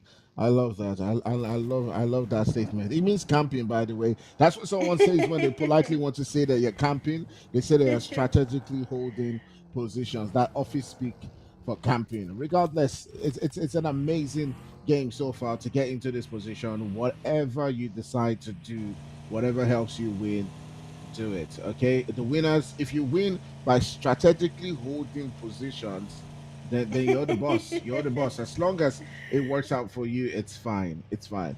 All right, Mhm. taking a look at the game so far, Afro Esports and Foul Play have been the two teams who have gone out of this game, and it has been a wild time for Foul Play, for the boys from Tribe too as well, who have been doing the Lord's work. Foul Play has taken over that number one spot from XTC. I mean, I didn't see it coming. I don't know. Did you see it coming? Did you see them getting into the finals? Because just Mhm. considering how they got here, considering how the entire competition has been, did you see them, getting into the finals and putting up this amazing gameplay? I'd be lying if I say I knew their potential, because if you had me mentioning teams I'm familiar with, I do not think I mentioned them. But Uh, uh, it's really nice to see them here. The number of times I've been here casting the other stages, they have been doing a really good job. But it does make sense to see them here, probably because they chose to play in a more structured way. They were not really going on the aggressive side and focusing on the eliminations. They were more of let's get the placement and maybe the last eliminations, and then that will work for us, and we'll be here. And seeing how they're performing now in the finals, that's something else, because I'm sure I'm not the only one wondering what is happening now, because everything is changing literally. Even the placement for all the teams. I mean, someone said by now XCC should be at 100 points. They're at 69. So every team right now is every team right now is just doing something different. But I'd say they are doing a good job being here in the finals. Yeah, absolutely. Doing quite an amazing job right here. Foul Play, one of the teams that came all the way from that survival. Now, those survival teams have been crashing the party. You can see a whole bunch of them all the way in that top eight. I mean, when you look at the guys from AOD, you look at Foul Play, you look at Neon, Harsh, 3C. These are all teams that came all the way, even Dark 2 as well, 4VM. These are teams that came, Dream Team. These are teams that came from the survival. So it does seem like, playing that survival has just warmed them up a little bit. The other teams in the lobby are just finding it really hard to keep up with them. Yeah, that's true. But I'm really focused on how you're also impressed with the teams that are in the survival stage. You're making it look like Falco's not supposed to be here, but look at XTC right now. They have a team that is Dream Team right next to them. Peaceful Spirit there from Dream Team, and does get some damage on Traitor. And unfortunately for him, they were not able to get that knock yet. The players from XTC getting closer to the Dream Team. And Nate is getting cooked up on that side. Is it gonna be a Kobe? There was Storm there getting a knock on Amar. The Dream Team is really putting a number on the players from XTC. That outfit needs to get out Oh of the my god. competition. And now XTC Amar is just down together with his teammate Bego. Two players are still standing, Traitor and Crusader. We cannot really make any predictions, seeing that Traitor and Crusader are really good players from their team. They have shown before that they can do a really good job when it comes to playing together. The synergy between these two players is quite clear. So we'll be seeing if that synergy will be used to get their team at least a couple of more points and maybe a revive on Amar. But the Dream Team is not going to let that happen at all. They will be making sure that these players are forced to go away from this fight or just take it and win if they have to or not. But for XTC here, the Dream Team is not letting them have any wins tonight. The players from 3C watching the fight as well. There's something about fighting here that I'm never a fan of. The crossing of that water. You cannot cross. You it's what it feels like your feet are stuck, something like that. Hmm. But well, we'll see it. You'll see it. Hmm. Yeah, absolutely, absolutely amazing stuff right there from DT. Over and over again, Mitch. It just seemed like they're just getting one over XTC, and we've consistently seen this in the first game, the second, and now in this particular game too as well. They kept on dealing with them, but the fight isn't done. There are no pushovers, of course, XTC, and even though they have died, I think twice now to the boys from DT, they are putting up quite a defense. That nade is quite dangerous. It might just do the damage that's needed, but Sad able to evade that one. You can see Traitor try and see if he can hold on in his position, but here comes the onslaught right there. They're showing exactly why they're STC. And they're doing the work here. Sad has got a whole lot of work to do with Traitor pulling Let's up and go. is able to take them down. Absolutely Ah. amazing stuff as Traitor and Crusader defend and make sure that this time around they do not get sent back into the lobby.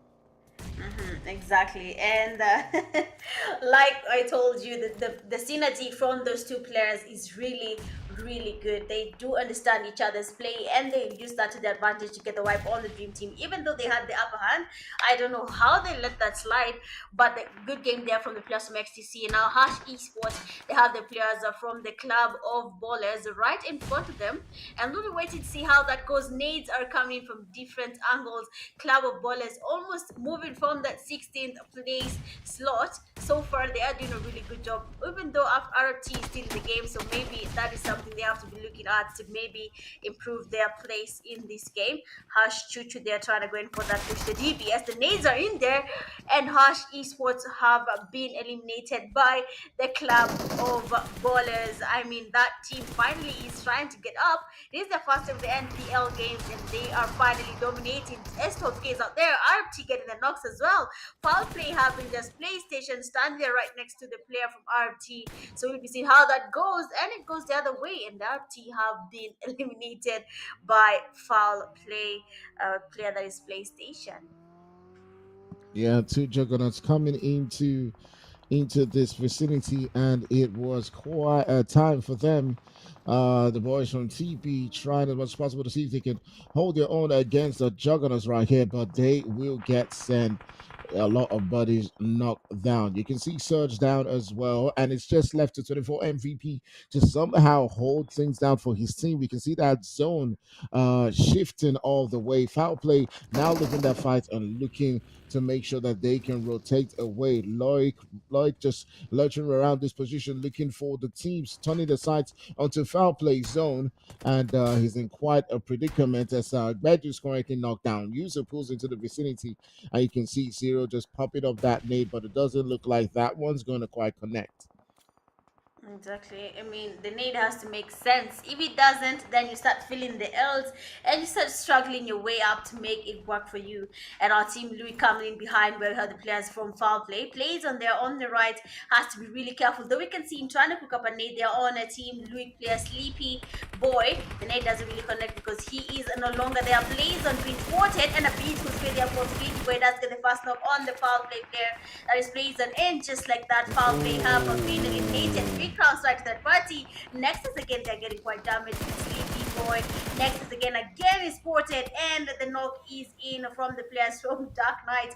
They are third party in this fight. They can see the players are getting closer to a fight here, and now they will be getting closer as well. Team Luix in Three Crowns Esports, and we have user looking for a loophole to get a knock on the Three Crowns players.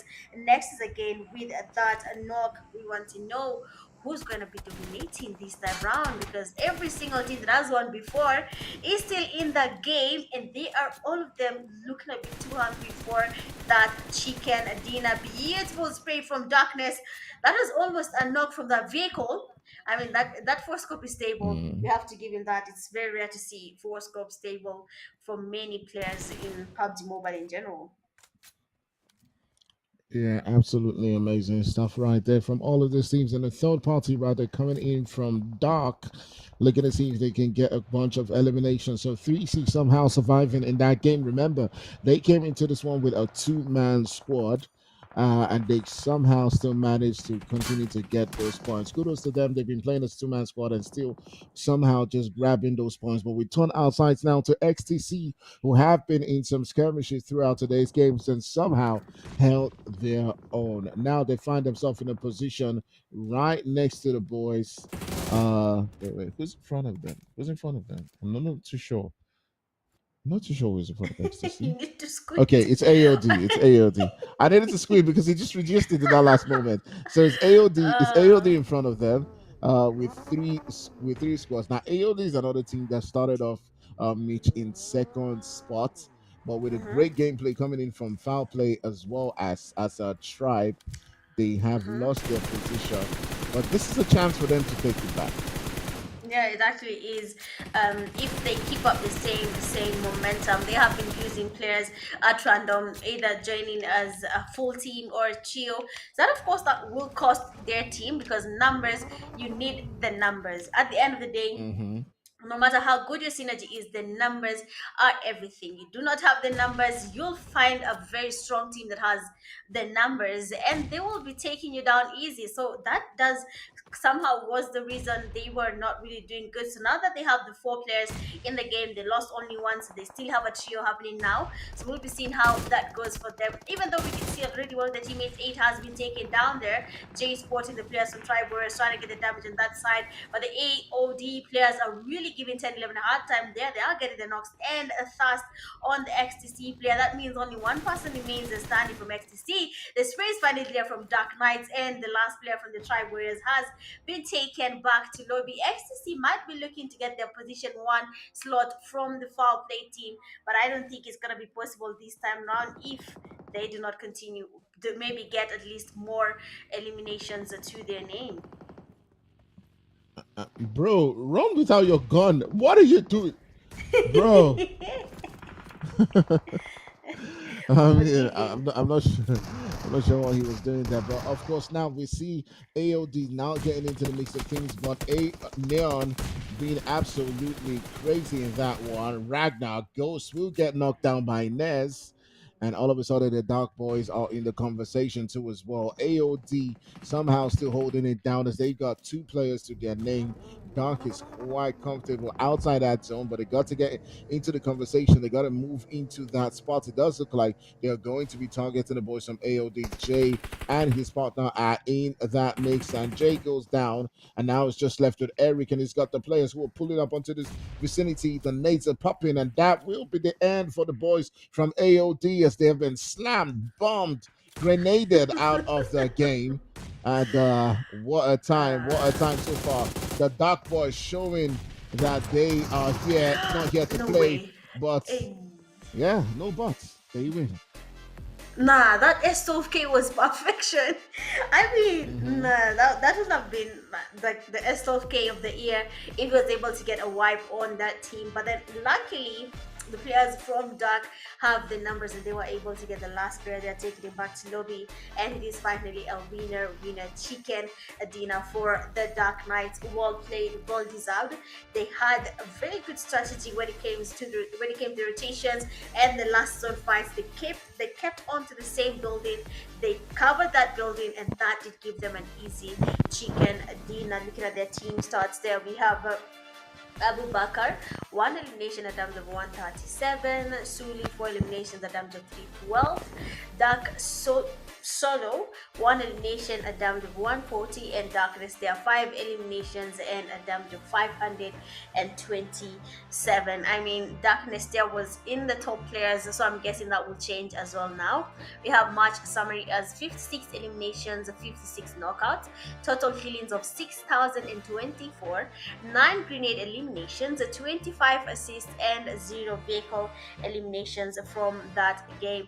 It was actually really a well played game there. Most teams had the buildings, they had the rotations right, just that not everyone can be a winner in PUBG Mobile.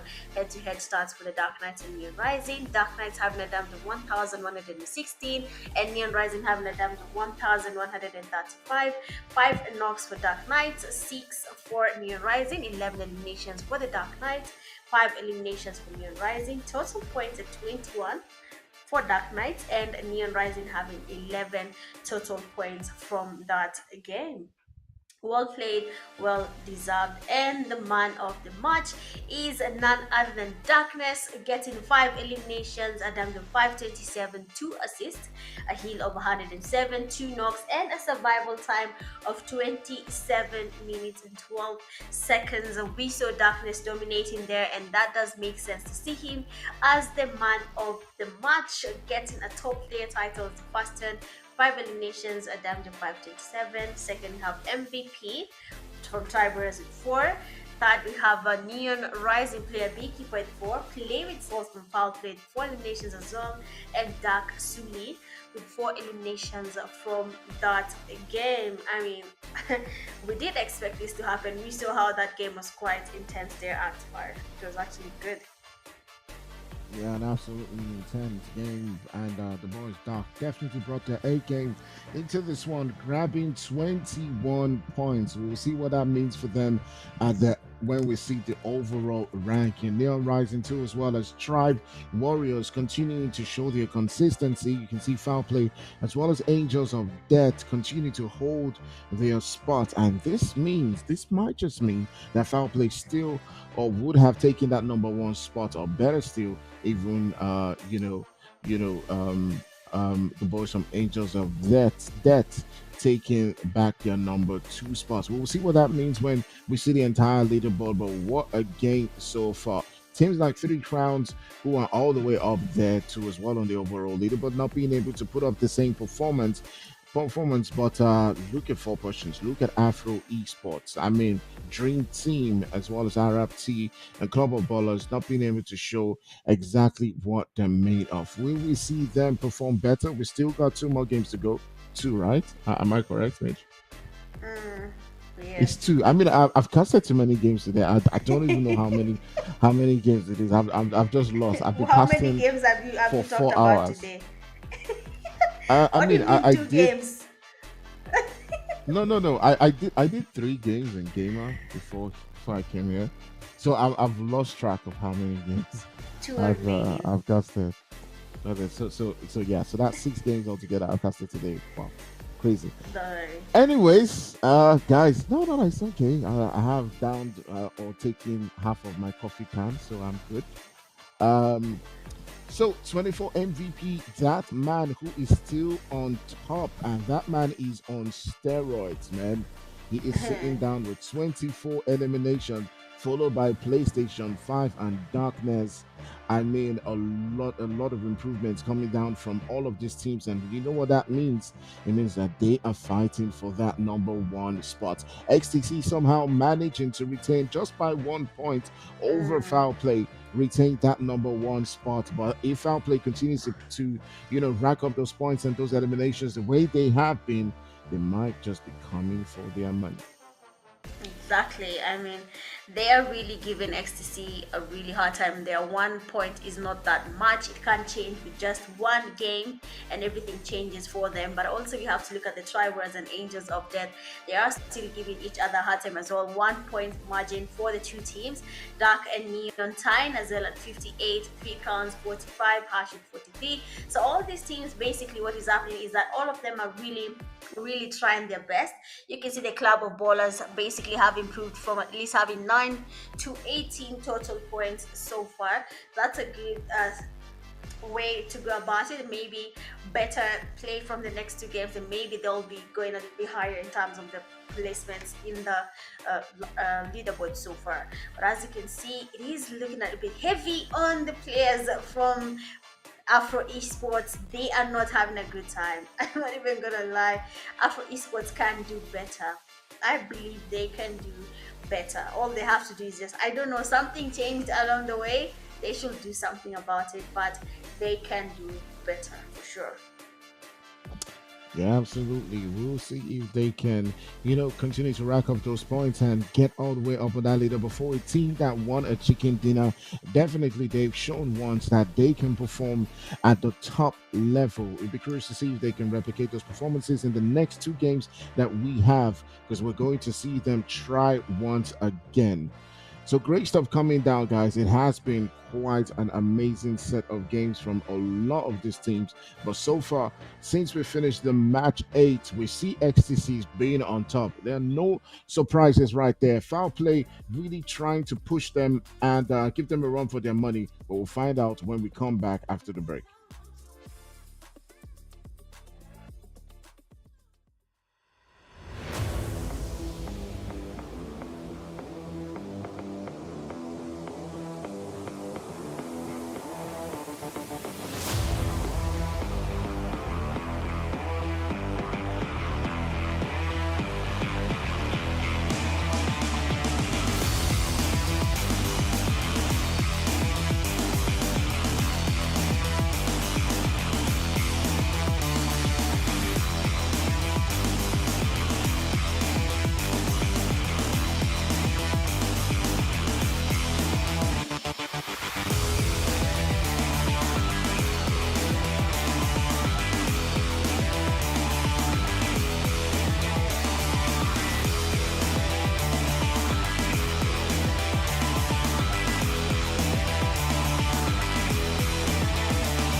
all Why is right, Actor Mitch, always we're looking at back. me? Who, me? Mm. I'm looking at the Yeah. screen. I'm ready to Okay. tell us, I tell don't know us. what to. All right, guys. Let's just ignore that one first, okay? Cut it out. Cut it out. Okay, all right. So we're moving into the fourth game of the night. Sorry, guys, I've casted too much. And it has been a crazy day. Foul play is definitely pushing for that number one spot. As we hop into the fourth game, we're back here in Mirama. Now, this game usually starts off very slow. And knowing this lobby, I mean, they're a very cautious lobby, right? There's a lot of strategic positioning with them, Mitch, and Yeah. I don't know. I don't know. I feel like I'm going to yawn a bit. I might sleep off with the way they play things, a little bit. But I know it's going to Uh-huh. get really interesting. There are a bunch of, Mm. aggressive teams. So I'm not saying that they're bad. Of course, we got a lot of good teams. But early strategic positioning might lead to just a few fights, and we might see things, and be quiet for a while. We'll see. Yeah, exactly. But you see, the thing is, even yesterday when it came to Miramar, the games are quite aggressive. They were not even that slow, and teams Mm, didn't really camp it out. They were actually really aggressive, especially for the teams that landed together. So you okay. won't Okay. really yawn that much at the beginning of the game. You'll have a good time seeing that now most of the teams seem to be full. So I'm Okay. guessing Okay. maybe the games will be a little bit different now, especially seeing that XTC. I was told that Miramar is their map, so you'll enjoy this. Especially Amar, his gameplay in Miramar is quite different from how he's playing Orangel. I don't know why, but he seems more confident when he's playing Miramar. Okay, so definitely we'll find out if he's going to, perform a lot better. And this time around, we do see a bunch of teams very different. Does look like 3C now has a full team. They've got Mercy and Enjoy on ground with them. So we might see some competition coming in from that side. Right side. Ragnar does look like they might be in the skirmish to themselves as all the way in that southeastern region. They do have a team quite close to them. We'll see what that means in a bit. 4P as well, who we are currently viewing, has not had quite the game that they would have hoped for. They find themselves in that bottom half. You can see Darkness too as well, who is one of the MVPs in this game, is in that top 5 position, getting a knock onto one of the players from COB. So the action has begun, Mitch. Exactly. And just like I told you, that's something you'll expect. The fights will be happening a little bit early in these games. And there's something interesting. Now that all these players are finally here, which devices do these guys use? How do you play 10 games continuous? Oh my days. I cannot even play 4 without thinking about my battery's health. But Uh, I hope that all this grinding will pay off for these teams, to be honest. there's a little technology called power bank. Nah, it's not even about the power bank, but your device battery is, struggling a little bit. I mean, I think. Okay. So I can only speak for myself when I used to play because I had this power bank fan. There's this fan that I used to attach to the back of my device that Mm-hmm. cools down. It's like ice, so Mm-hmm. it cools the battery down, and I charge it at the same time. I charge the device too at the same time. So Mm-hmm. yeah, but I was using this ROG's. I think at the time it was ROG. I can't remember if it was ROG 4, ROG 5, or ROG 6, but Asus ROG Mm-hmm. phone. So it had a charge at the bottom of the phone, not at the side. So it was at the bottom of the phone. What? Yeah, yeah. That's like the Like when best I'm fun ever. yeah. So when I'm playing and it's in landscape, I can plug at the bottom. So it was really cool. Like you plug the fan, plug it there too as well, and like Mm-hmm. you won't even you would just keep you can play like from morning to night. It won't die. So yeah, it was cool. So, but I'm not sure Yeah. if they're using that, but if they're using Of course they are Nubia not. or Rogue, then yeah, it's possible. Yeah. Oh, I But see. But I really the hope all best this one is still grinding iPhone. pays. The Yeah, battery, please, the battery. It's fine. The best, yes, battery. Hey, hey, hey.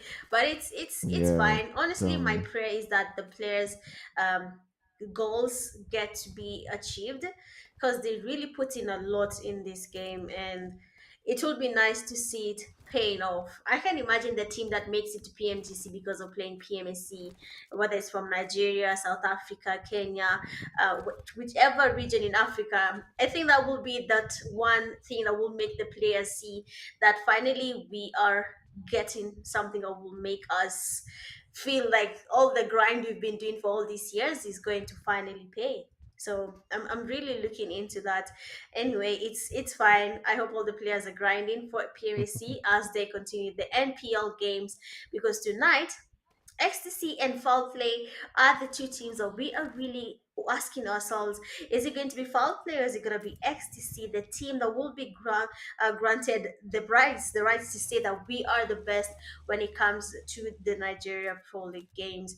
But not only that, of course the finals will declare everything. I'm still waiting for gamers email to say I'm going to Nigeria, but it's something Hmm. I'm looking to see how foul play and ecstasy play in the last two games tonight. Yeah, we'll see what that does mean if we're going to have another number one team in that top. As 10-11 are currently holding their own right there with 1 point just away from foul play. Now, that they're not the team coming into this position that I thought was going to be going in for that number one spot there, but it definitely have shocked me. And it's a good shock, by the way, because I saw some comments saying, Mhm. hey, are you looking down on us on foul play? No, I'm not. I'm not. But it's a good surprise. It does show definitely that a lot of teams are improving, and you love to see it. We want new champions, we want new people. So definitely, I would always root for the underdog to come in and take that spot. And they are not just doing it by strategically positioning. They are doing it by Mhm. being actually aggressive and pushing and trying to get those kills. Yeah, that's true, and it's really nice to see them coming up. Of course, the person who asked you about foul play maybe did not get what you meant, and you didn't even have anything against that. You were actually surprised because I Mm-hmm. am as Mm-hmm. well of how they are really handling tonight's games. They're really doing a good job, to be honest. They are waiting, they're making the right calls, they're making the right rotations. So it's something you have to commend and actually question because how did they get here? Have they been training? Have they been looking into playing a lot of scrims? Is that why they're here now? Because I've seen them in a lot of SRG games when I do the weekly casting and they're there. So of course it makes sense with XTC. I've seen Tribe Warriors there, Neon Rising, Harsh, Afro Esports. All these teams do a lot of training, so it's really paying off now. Even though we are here in the fast phase, so you look at Ragnar and Club of Ballers, both teams have lost three of their players. We are just in the first phase of the zone. We haven't gone into the second phase yet, and they have lost three of their players. That's really alarming. I hope the IGLs have a plan around it because that's not looking good for them at all. So they should really focus on making different adjustments, maybe to the lineups or where they're landing, so that things can be a little bit Mm-hmm. different for these teams. Mm-hmm. Absolutely, absolutely. But I mean, if there's one team who is currently in that bottom half, and you were to predict them coming into this game and having a good performance, who would be that team that you think has what it takes? Sorry, the team that did what? I haven't had The the team that question. you think is in that bottom half, all the way Mm-hmm. from maybe 9 to 16. What team do you think is Mm-hmm. probably going to leave that spot by the end of this game? By the end of tonight, By the probably end of tonight, yeah. right of tonight, I'm thinking if worst comes to worst, maybe Afro Esports. Afro Esports or Dream Mm. Team, because those two teams are doing a really good job. Ragnar as well is doing well, just that already they've lost three of their players. So everything might be relying on that last player's placement point. So I'd say Dream Team and Afro Esports are the two teams. I think they will be making it out of that bracket by the end of tonight. Okay, there you go, guys. You have it. The caster cost has now been placed on Dream Team as well I as Afro Esports. So if they don't do well, you know Wow. exactly who to blame. Blame it. You. Blame it. It is you, not me. You're the one who forced that. You used your words. You went reverse and came back. Reverse. Psychologizing me here. I beg. Hmm. All right, definitely. We do still have a whole bunch of teams. You can see the damage has been done to Ragnar as well as COB, who's not having quite the day as they're down to one player. It has still been quite a lovely day coming through from a whole bunch of these teams as well. Foul play gunning for that number one spot. They're currently sitting down with 75 points, just 1 point away from XTC. And the way they've been playing, they do look like they can actually snatch that. But in this game, they just have three players. We'll see if that still counts for them and if they can go toe to toe against those guys in that number one. I mean, we do know how good Ecstasy is in Mirama. This might just be the opportunity to take over that number one spot. Beko and Cole will be definitely trying to see if they can widen the gap that has been reduced to 1 point.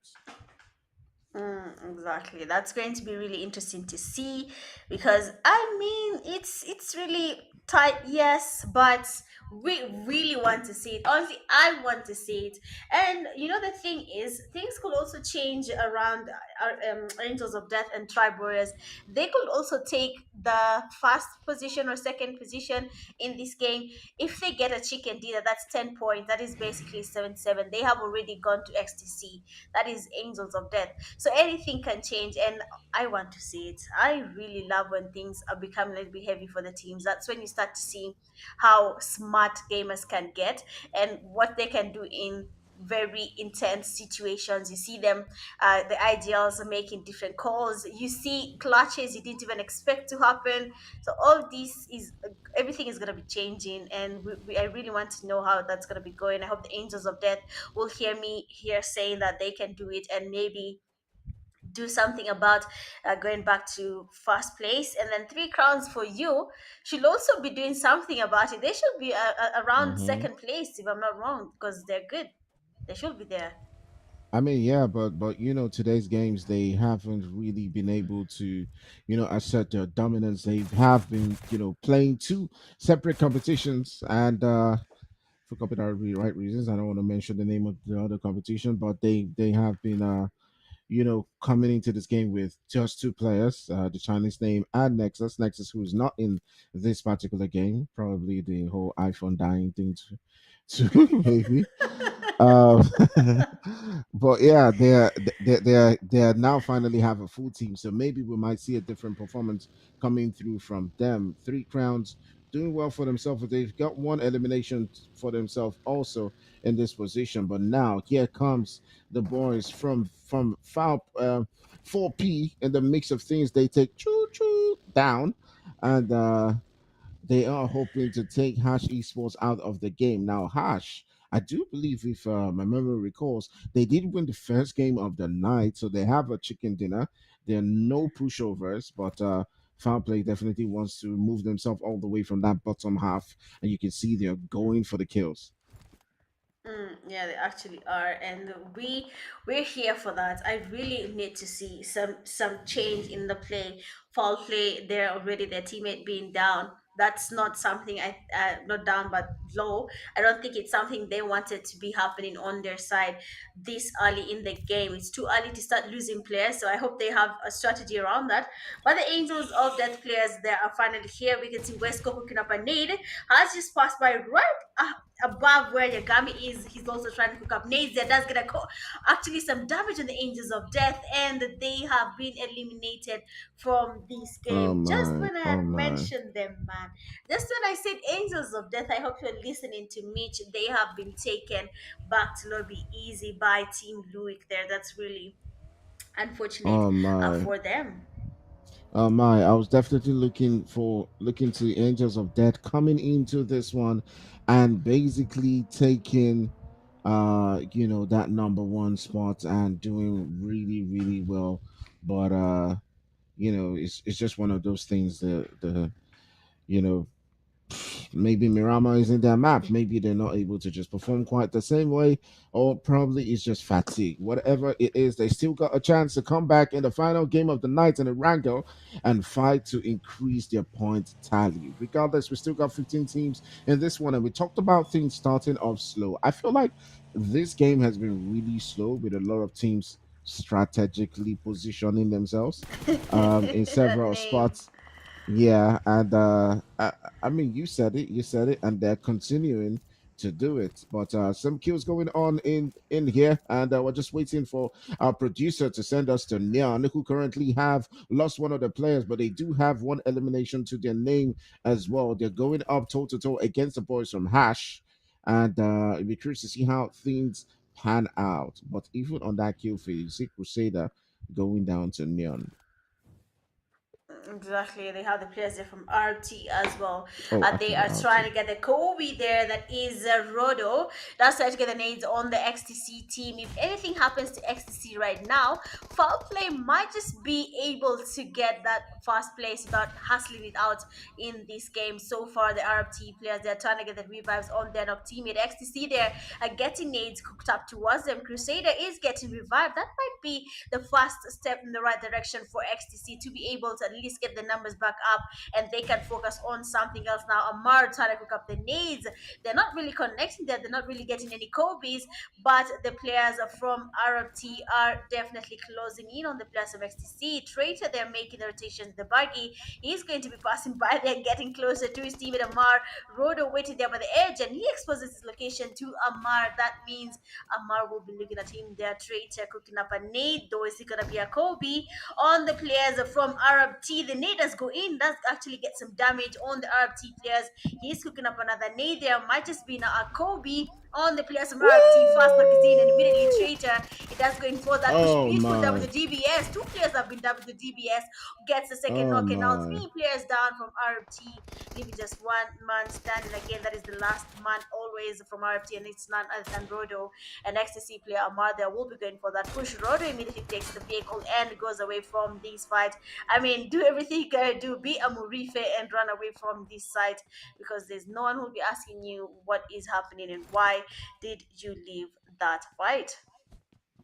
Man, what a brave push coming through from the boys from Arab, but the defense coming in from Traitor, you can see right there why he has the amount of experience he has, knowing exactly when to rotate and how to push on from this fight. But Ato Rodo is getting away from that particular position. He's felt the pepper, the heat coming through from a whole bunch of these teams. But now things are beginning to get really heated up within the lobby. Just when we thought things were quiet, the boys from Afro Esports come into the mix as well again, and they are looking to see if they can get another knock against the boys from Tribe. Now, Tribe, who's one of those teams who will be vying for that number one spot, also are now beginning to feel the heat against Afro. Now, Afro Esports has not been living up to the gameplay that we know them for, but now they are beginning to switch gears. The Nate coming in from Grove, trying to see if we can get a knock onto the boys from Afro, who are left to just two players within this game. Afro has got one elimination, but now's the time for them to prove that they can actually hold their own against Tribe Warriors. Exactly, we have the Tribe Warrior player, the MVP, man of the match for the longest time now, is trying to get some Kobe's on the player from Afro Esports, that is a Swart, with Neo right next to him as well, does get knocked, and now Swart will be trying to go for that push, but then that shotgun elimination from MVP was pure perfection. This explains why the player has 24 eliminations to his name alone, because he's quite aggressive with his push. He does going for the eliminations anytime, any chance he gets, he'll always try to go for that elimination.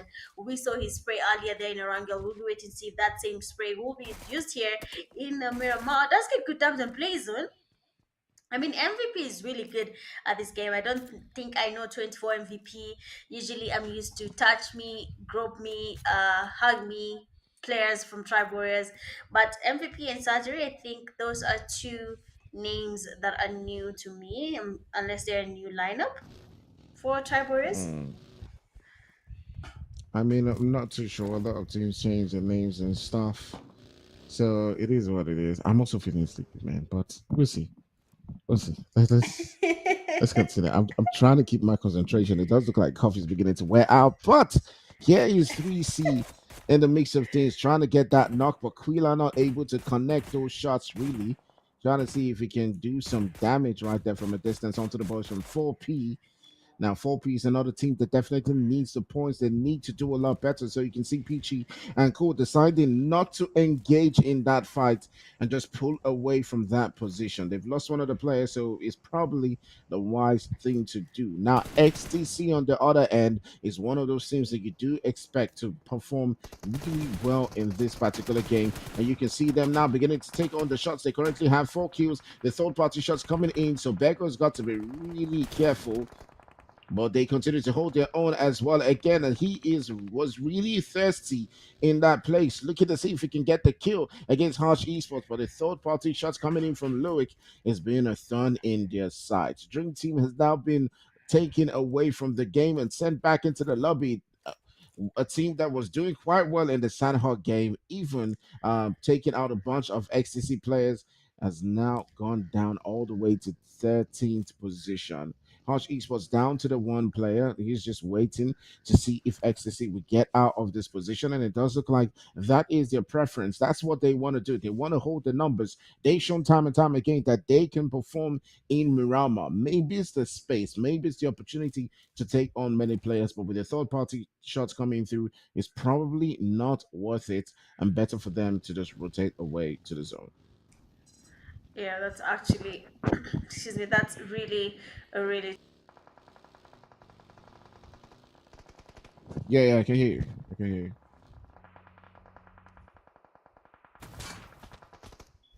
Oh, really?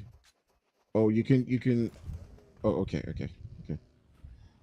All right, guys. So far, while we're trying to solve some technical difficulties going on in Mitch's side, I will just be taking things on. So 3C beginning to step things up as they're currently down with 3 eliminations, and things are, beginning to look up for them as they've gotten all the way into that 7th spot. They're trying to make those rotations into that spot within that zone, but it got XTC to deal with. Right here, it's a 4v4. Bego and Cole are currently holding it up against them. They got to get themselves into a good position, and they might find themselves in a sticky situation right now. But here comes Max, and down goes Beko. And that will be it for him. But here they come over and over again, just getting the shot. Messi takes down another player. XTC Beko goes down to as well. And 3C looking like they can win this one and take them out. I do believe it is now a 2v1 situation coming through, and X 3C still holding down this position. And I'm not sure exactly what the plan is for them because they've got to get into the zone as well. It does look like some third party shots continuing to do a whole lot of damage, and they're just like, let me go, let me go, let me live. But they would not just relent. Mm. I'm looking at the Three Crowns player, Chinese guy, has that glitch and he's floating on the vehicle, and the damage is on his helmet. It's just so bad. But looks at Neon Rising player, their beekeeper, being the last person standing from his team. The four potions player will be going in for that push. Beautiful. Knock there with the DBS. I mean, there's just something about DBSs, and unfortunately, the last teammate wizard was disconnected. So Neon Rising will be going back to lobby, and which is really, really unfortunate for them right there. But then Team Luke there has a team on their side. Two of their teammates are down. They should probably get that revive before anything happens. We are in the fifth phase of the zone. And the zone damage will be quite high for the teams that have not made it to the safe zone. They should start rotating as early as now. Team Louis there has to get the revives as well. Otherwise, they will be losing players easy peasy. Dark Knights they're getting on the teammates and knocked by Tribe Warriors. Now the push will definitely happen. You can see Broke Me they're getting closer, brother. That name. Getting closer to that team. And for Tribe Warriors, I'm still worried about their naming. I thought this team was going to be left like in last season, but it's still there, and they are trying to get something happening there. Tribe Warrior player 24 MVP, looking at the players from Team Luik as well as the players from Dark Knights, trying to see if there is any way he can get at least one more elimination for their team, at least to get the kill points going higher for themselves. The teams that are remaining right now, we still have XTC and foul play still in the game. So I really want to see how this will be playing out in Angels of Death has dropped out in that race. Tribe Warriors still surviving. Might just be able to get that placement point up for them if they get at least a chicken dinner in this game. Dark Knights players holding the same garage. They have to be careful though. When the teams start feeling the pressure, everyone will want that garage to stay in at least a compound while the fights happen around them. Yeah, absolutely, absolutely. Spot on analysis there.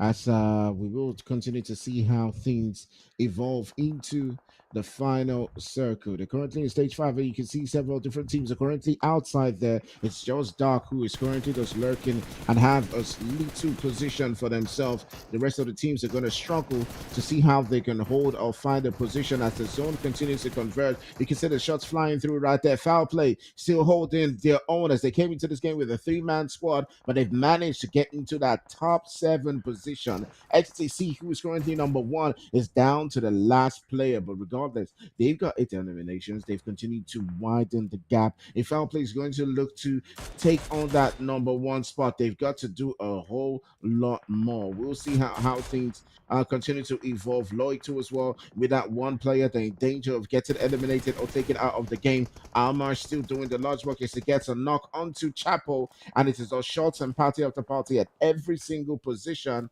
But Almar, that man is dominating. He's not relenting. He's increasing the tally right now to nine eliminations, and it's almost a double digits. Exactly. I think they're looking to get something happening for them. But we have the players from Foul Player. They're getting the last player from Team Luik all the way back to lobby. Four Potions is really putting up a fight in this fourth game of the night. They really want to get that win, or rather, maybe change their place when it comes to be in the second half, like you asked. I didn't even mention them as the team that will be getting out of that bracket, but they're doing a really good job. Ahmad, they're cooking up a pre-nade on the Four Potions player. Might just be a Kobe, not really, but then the nade gets some damage. Amar is quite low. The players from Four Potions going in for that push. Amar trying to heal up there. He does get the first knock there, Wait, almost getting a what? second knock. Has to be careful. He does continue healing. I think he thought it was just one player from the Four Potions and went on to continue healing. Although he would have been able to get that wipe if he knew there were more players around him, then maybe the composure would have been a little bit different. And Nade getting cooked up on the Four Potions team. Foul play, having two of their players down, plays on being the only person standing from their team. Dark Knights, they're getting the task on his knock teammates. Blazon has to now focus on maybe getting at least some third party eliminations or holding it out till the players, or rather the teams right in front of him, can eliminate each other in this fight. So far, Four Potions been able to get a revive. Ace, they're waiting outside the shack with his teammate trying to heal up. We can see Dark Knights are making their way into the safe zone. They really have to be careful because one man can be the reason why they don't get a chicken dinner. One snake can ruin a whole day, even in real life. So he can be the reason the It's not Dark even Knights in will real be life. having a hard time. It's real. Snakes can ruin your day. It's They real. can, well, definitely they can ruin your day when you die, and you have no more days. Not But even dying. The pain.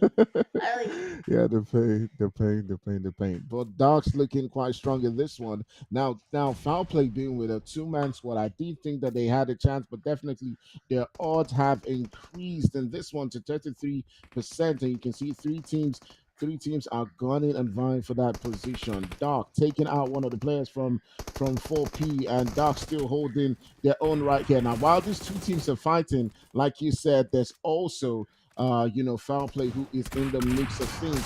Somehow he's managed to take his team all the way into that second spot. And the GG's. winner chicken dinner will go to the boys from Dark Knights as they seal that one in this particular lobby. But a lot of massive gameplay coming through right there, especially from the boys from 4P and foul play. Exactly, beautiful play there from the Dark Knights. I believe that chicken dinner, they have been looking for it.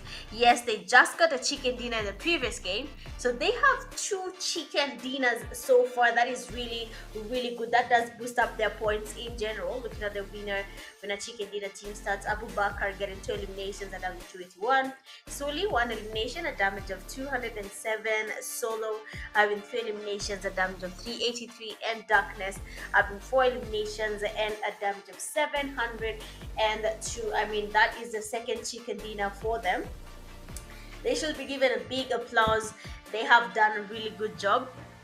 It should be the reason, maybe, in terms of their position in these games, they will be a little bit closer to the top position so far. So we'll be waiting to see how that goes. But for this match, you have 57 eliminations, 65 knockouts, total healings of 7,022, zero grenade eliminations, 44 assists, and zero vehicle eliminations.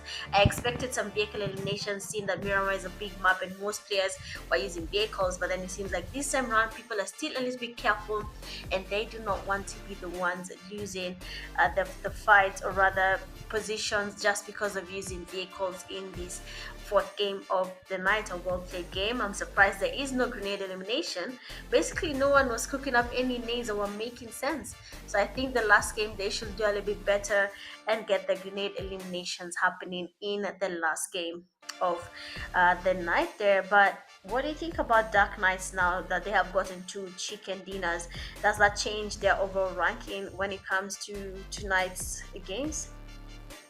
Yes, certainly. It does change their position in the entire leaderboard, but regardless, I mean, it does give them that momentum to continue to grab those points. I mean, it's 20 points. That definitely would take them all the way up into probably even that top five position. We'll see what that means by the time we take a look at the leaderboard. But would you look at the amount of knocks, the damages they got? They continue to push, and we're attacking the teams like foul play like 4P at the right time. They played it well and they made sure that they sealed the deal. Exactly, they have a really good margin there. 20 total points for Dark and 16 points for the four potions. That is really a really small margin.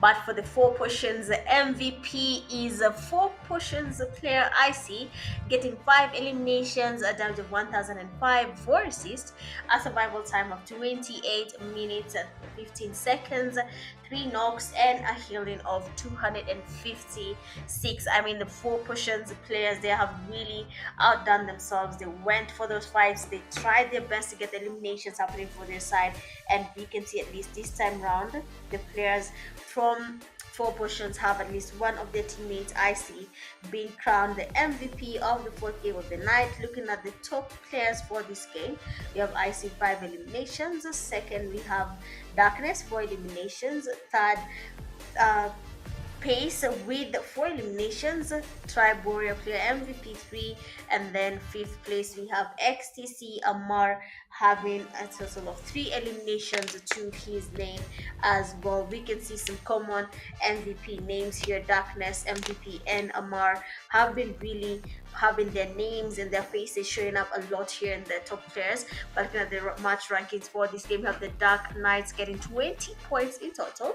Second, the four potions getting 16. Third, you have XTC 12, Foul Play 11, Triber's 8, Three Crowns, 6 time Team Luik, Ragnar getting 4 points in total, Vortex getting 3, Afro Esports, Neon Rising, and Hash Esports tying at 1 point each, Arab Esports, Dream Team, Angels of Death, and the Club of Ballers getting 0 points from that fourth game of the night. Honestly, Angels of Death, I don't think that was their goal, but they probably filled up praying for getting no points from that game. That will drop them a couple of points down, depending on the teams that are around them and how they performed in that game. The total overall top players, we have MVP still leading, 27 eliminations to his name. Second, have PlayStation at 20. Third, Darkness 21. Fourth, we have Play with Souls 19. Fifth, we have Ecstasy Amar with 18 eliminations in total. I mean, these are just the same players we have been seeing them dominating for their team. So it does make sense to see them still being in the top player ranking. Yeah, and definitely you can see as things are beginning to shake up all the way, or to shape up all the way in that top position with Foul Play and Ecstasy looking to see if they can run away with things. Just 2 points between them, but they're now beginning to increase the gap between them and the teams below them. But Dark has now become into the conversation as they've moved themselves all the way into that third position. Teams like That's really TBW, good. AOD, who started out in second place just behind XTC, have now been pushed down all the way into fifth spot. Great stuff coming through from them. Foul play for 4P2 as well, who was all the way at the bottom of the table, has now begun to climb all the way up. Slowly but surely, they're beginning to increase their tally. They get to the eliminations, but the placements have still been lacking in their place. I mean, when you look at 4P, right, you can see that they're at the bottom side, but 4P has 33 points, and you see another team like Harsh Esports who's not doing quite as well, but because they keep on getting the placement points, they are Mm, in number 8. yeah. I see that. I mean, placement is everything. Without the placements, there is no way they will be getting those points. But they should really look into that. But for now, we'll be taking a short break and then we'll be going into the last game of the night. So, of course, not go anywhere. Just stay locked in and we'll be right back.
Okay, guys, we're about to jump into the final game of the night. It has been quite an amazing time, and we'll be hopping into the game right here. Wait, Mirama? I actually thought it was going to be Eranga. What happened? Nope, it is Miramar. Uh, And yeah, welcome to okay, the land of dust, pure dust. okay, something is going on, but you know, it is what it is. That zone moving all the way from that north western side into that south central. You can see that there's a lot of positions for those players to choose. Now, I probably would have preferred Erangel because I wanted to see teams, just fight early on. But knowing this lobby, we're going to see a lot of strategic positioning early on. But we do see Wow. At and Neon. Yeah. I mean, these guys are they're really good. So because of that, they all would just rather just enjoy the game a little bit and just get all their loose ready to fight. So it looks like they might not favor taking on to many early fights. But in El Pozo, we do see both Arab T as well as Neon together in that position. There's also 4P as well as the boys from DT and Foul Play within the same vicinity. So we might actually see things play out very differently in this particular one. We'll keep an eye and see the way that those fights continue to evolve around that central position, especially COB. Exactly. For the club of ballers there, yes, they have played from the central side of the zone, but they always land with their team right next to them. You can see there's a team surrounding them right now, and even around them, they have teams as well. So I'm really worried about them. They're doing a good job so far. They have gotten at least 18 points to their name. They started quite low, being the team that was going back slowly early a lot and getting 0 points from almost all the games. So I'm hoping they keep up the same momentum they had in the third game. They got at least some eliminations. That would really help boost their points and maybe get them to the 30-point mark. But as of now, looking at Picardo, we have at least two teams together, so we'll be seeing their fight will be there sooner or later. And RT Esports, they do not have a team around them as well. So that's something we'll be waiting to see. Maybe they're waiting to loot and then come and engage in a fight for RFT as well.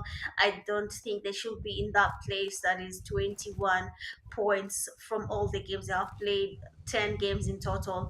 That doesn't really look good for them. But I'd say for RFT, maybe they should really look into training more as a team. But anyway, that's something they know as a team what's happening. Then we have the Dark Knights. They're taking on the Club of Ballers. Already, COB player is right in front of them. That is Darkness. We saw this fight before. We had Darkness getting at least three players last time they were Ooh. engaging in such a fight. And the first player has been knocked there. We can see Darkness tried going for that push. His teammate he is down. That is Toxic, and the Club of Ballers now can see a chance of going in for that push. They are where they have at least one knock on the players from Dark Knight. Abu Bakar giving the cover on his teammates. He is aware that there is someone from the Club of Ballers on the other building, that is Progs, and if he makes a mistake, he will be knocked as well. Club of Ballers getting the revive, have been exposed to Abu Bakar there. The first knock, second knock is in, and the Club of Ballers might just be going back a little bit too early again. Abu Bakar spotting Progs. They're trying to get the damage. He's quite low.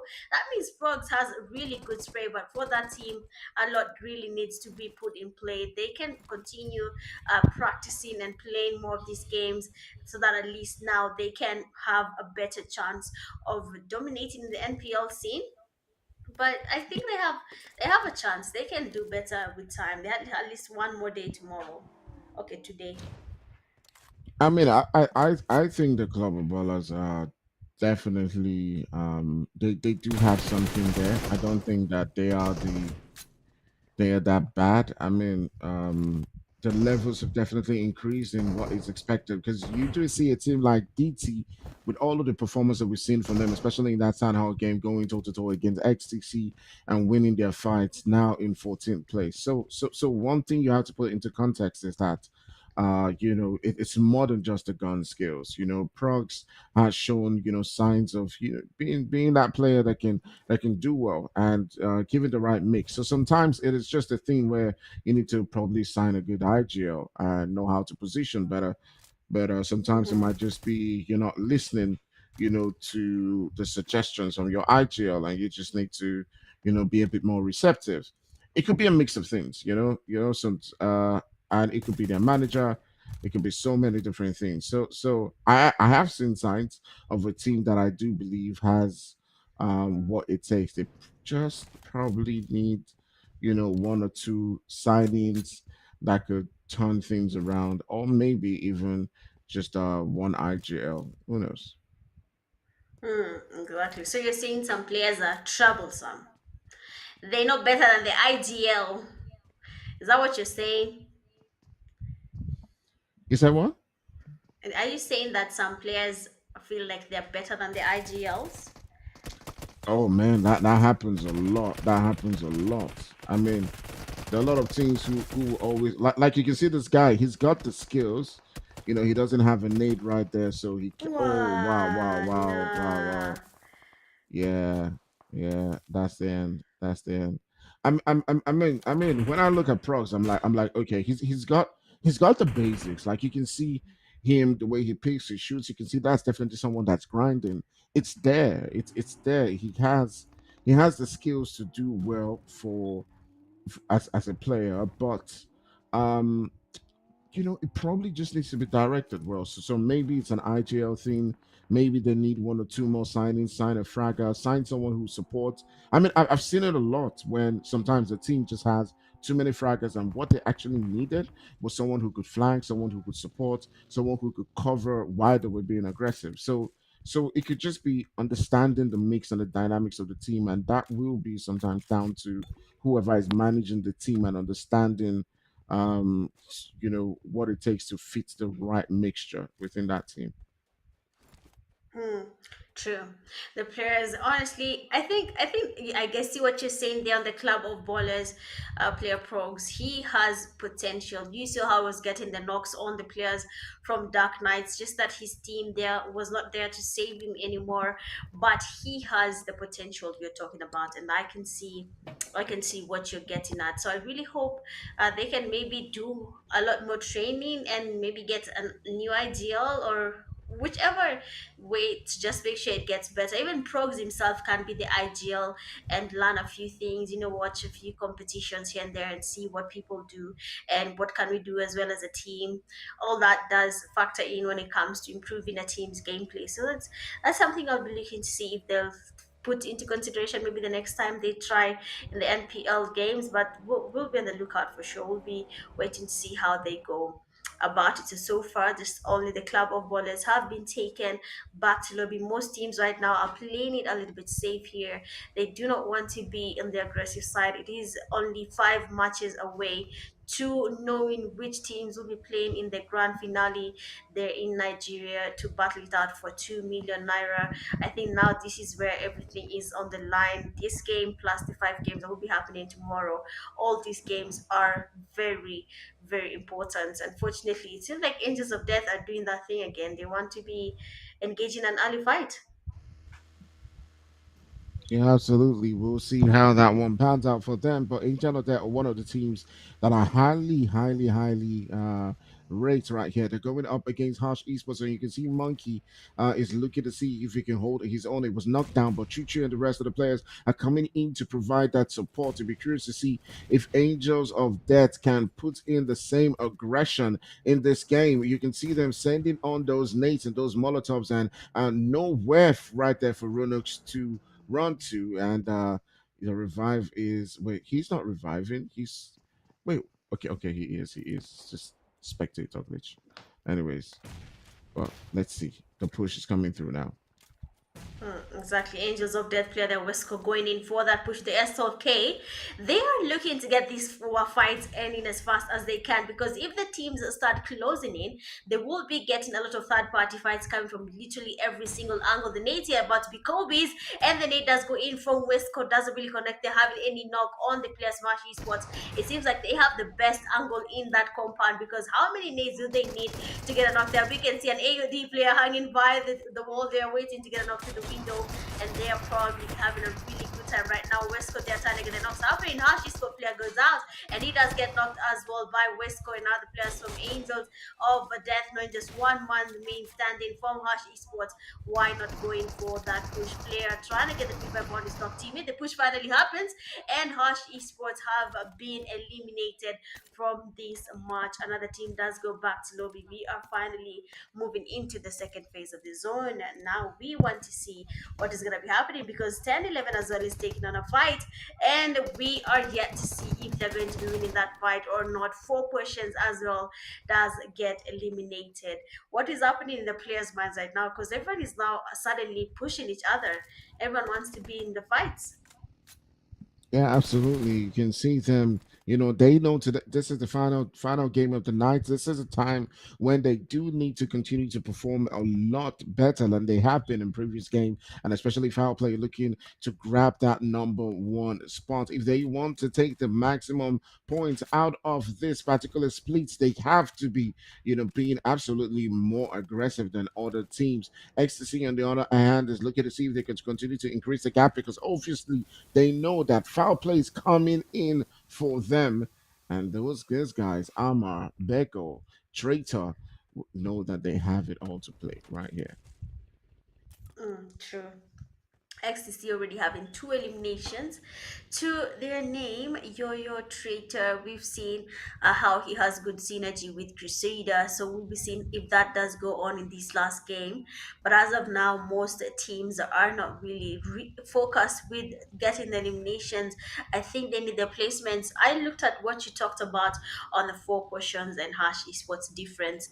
If four questions had the same placement points as Hash Esports, they probably would have been amongst the top players around sixth, Mm, fifth position, but they are really going back to lobby without the placement points. Is it a matter of their yeah. landing spot, or what is really happening that they do not have enough placement points at all? Because I saw they were around nine out of hmm 10 matches. You have nine placement points. That's very little. Wait, what? What? No, no way. Okay, he survived. He survived. Okay, so back to the full portion thing. I think it's also that thing too with the dynamics of the team, and probably so they have a player Skinny, and it's not that the players within the team are not as good, but if Skinny is not playing, then I think Skinny is usually the IGL, if I recall, because he was once an Mhm, active. So I think when it was an active and we played together, I think he used to handle the IGL. So I'm assuming, I don't know anything about four potions, but I'm assuming that he's the IGL there. And sometimes when you have all these aggressive players like Peachy and Co, and then you don't have that person to just say, "Hey, let's make this rotation here. Let's do that. Let's do that." The other guys mhm, just want to be aggressive. They just want to get the kills, and you can see that showing up in how they're playing. They're getting kills, but placement points on the other end is just zero. And sometimes you just the one other thing for IGL sometimes is just getting your players to say, "Hey, just wait." Just get to the zone and wait. They'll be like, nah, let's push, mhm, let's attack. We gotta get the kills. But you're like, just hold on, just chill. Let's be patient and wait for our time when teams are rotating. Let's go get 2 kills here, 2 kills there. Let's third party, let's know when to pull out of a fight. But one thing I've noticed with a lot of players is that they want to be aggressive, and that's great. It's mhm, great to be aggressive, but you also have to mhm, understand that there are times when you have to know when to fight and when not to, and apply that mhm, aggression. It has to be like laser focus, not just attacking because you want to attack. Okay, I get it. Like we want to mhm, fight, but you got to know when. You got to hold good positions. Like you look at Ecstasy, you can see them on the mountain. They're holding positions, right? mhm, Some players will say, "Hey, you know what? We're just camping." But you're waiting to see how teams are going to rotate, how you're going to get one, two kills here and there. So sometimes it's just knowing when to take a fight, when to just pull back. And Mm-hmm, some and mm-hmm. yeah, so some teams don't know, when to pick and choose what fights to take and what fights to pull out from. Exactly. Sometimes they just want to be in it. They just want to stay in that fight till they're Hmm. tired and they're eliminated, and now they'll go back to lobby and tell. Actually, what's usually the funny part is the person who told you guys to go for that fight. The moment you go back to lobby, he will blame all of you because you did not use your skills and you did not think through the fight. You have no IQ, but you also did not have any IQ because why did we pick this fight? When we look at the game, wasn't it too Hmm. early to be in this fight? But anyway, I'm also those players. I mean, the moment we go back to lobby after I called you to come and fight, I'll blame you because you're very bad at the game. But do not be like Mitch. Hmm. Please ensure you have good teamwork. We have the Afro Esports players. They're getting pushed by the Angels of Death. The fast talk is Woo! in there. Jay now Oh has to my do something God! because now Pride Boy will be going for that push. The damage on JE is quite high. Wesker there has been taken back. Lobby Afro Esports have only two players remaining. Angels of Death has the one player that is here with them, and JE is down. Angels of Death, they were really hasty with that push, and they have now lost two of their players. We can see them now closing in all the players from Afro Esports. They want to get the fight happening because if they do not do that, they will be losing that glory to the Afro Esports team. The nades are finally here. The nades are getting hooked up here. Squad Hmm. smoking the whole place, and they need to move, find a way either to fight this fight or go away and live to fight another day. Afro Esports player Pride Boy waiting for the players from Angels of Death to make a mistake. And Nade is getting hooked up. There's gonna be a Kobe on the Angels of Death. The Nade gets closer to them, and we have the fast talk is in there from SWAT. Pride Boy now needs to get that push happening. They have been able to get a knock on now. The players from Angels of Death are going to be forced to take on these fight. Beautiful sprays from Pride Boy. Angels of Death player as well is quite low now. We can see what's happening. Pride Boy is ready. Neon Rising is third part in the fight. Angel of Death player trying to heal up, and immediately Afro Eastwood player Pride Boy does use his IQ and decides to let the players from Neon Rising get the last player from Angels of Death. That is eight. I almost said Elijah. Eight, and he needs to be on the alert because Neon Rising is not going to be taking any L's tonight. Yeah, absolutely amazing stuff right there. Gameplay coming through right there from the bottom. Afro holding their own down, and they might just be able to get this revive. But Neon not relenting as they are going in for their juggler and looking to see if they can take out the last player. That's exactly what they do. Pride Boy and the rest of his players get sent back into the lobby. AE doing a lot better than they have been throughout before the game started today, but they will finish this one in 10th place right now. So a bunch of these teams are now beginning to get sent back into the lobby, but we still got a whole bunch of teams, 12 teams to be precise, as Vertex lose one of their players to again in this game. XTC, of course, like you can see, we spoke about this before, just getting a bunch of knocks, being really careful, and this is how they play. They go here, they get one, they get two, they get three, they continue with the third party. They know what fight to take and what fight to let go off. But 3C coming in right there, being aggressive too as well, and they get a knock to their name. Armor is looking to see if he can knock one of the players right here, but misses the dark player who I can't see actually who it is. Is it Toxic? I'm not sure. I'm not sure who that is. Yeah, Toxic. yeah, it's Toxic. It's Toxic actually. It's Toxic, but he's missing him over and over again. So he's looking, but this time around, it does look like he's gonna get it. Ooh. It seems exactly that way. I mean, XTC player Bego. Oh, let's go. He does have the last player there from Dark all the way back to Lobby, but Dark honestly has been doing a really good job. I hope they'd get another chicken dinner, and then maybe we'd see them getting higher in the ranks here. But honestly, these things happen. Sometimes you get your first, second, and then the third one is just not yours. Now, XTC player Bego will be going into the season.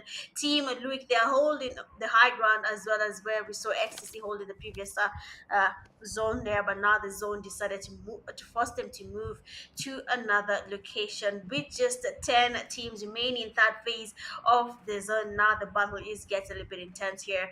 The teams are going to be getting closer to each other. The fights will be inevitable.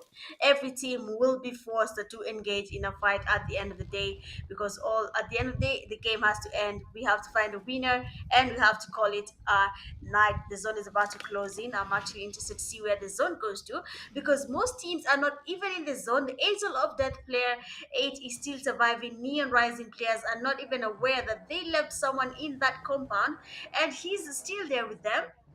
He's not moving a Hmm. muscle. From the time he was healing, this guy is still there. He is crouched. He is waiting in FPP. So if you enter that room, he can see you. You're in FPP. I can see your body fully. Not even a single part will be missed. But we'll be seeing if that FPP will be the reason why AOD player 8 will be surviving. But as of now, most of the teams are looking to be in the safe zone. They are making their rotations. They are trying to be in the places that will be giving them a chicken dinner before, while this game comes to an end. All right, all right, all right. So it is what it is. As you can see, several different teams are now beginning to find their way into that zone. Of course, the boys from DT around El Pozo, they've lost two of the players as well. And DT has not had quite the luck. They're sitting down in 14th place. Definitely they're not going below that, of course, because Art and COV have been taken out of the game. But they will be looking to see if they can finish today's games with a lot more points than they currently have. Maybe, just maybe even boost themselves up away from this particular position to maybe even 10th. We'll see how that one goes as and things continue to play out. But foul play is looking strong. The boys on Tribe too as well are still looking good as well. Remember, Tribe has been the kryptonite for XTC over and over again. But my goodness, look at the boys from XTC. They are continuing to be really dominant. Sitting down with 8 eliminations, they've got the most of every team so far, and that man Traitor as well as Arma Beko continuing to be absolutely dominant. Let's see if they can push through again and finish the boys from Luke. Exactly that. XTC now are really looking to go in that push for the players from Team Luik. And already user has been taken out by Neon Rising player Wizard. That means they're really surrounded right now. Neon Rising, XTC, trying to get a taste of the Team Luik team. They're one of the players has been taken back slowly. Beautiful knock there from Deep there.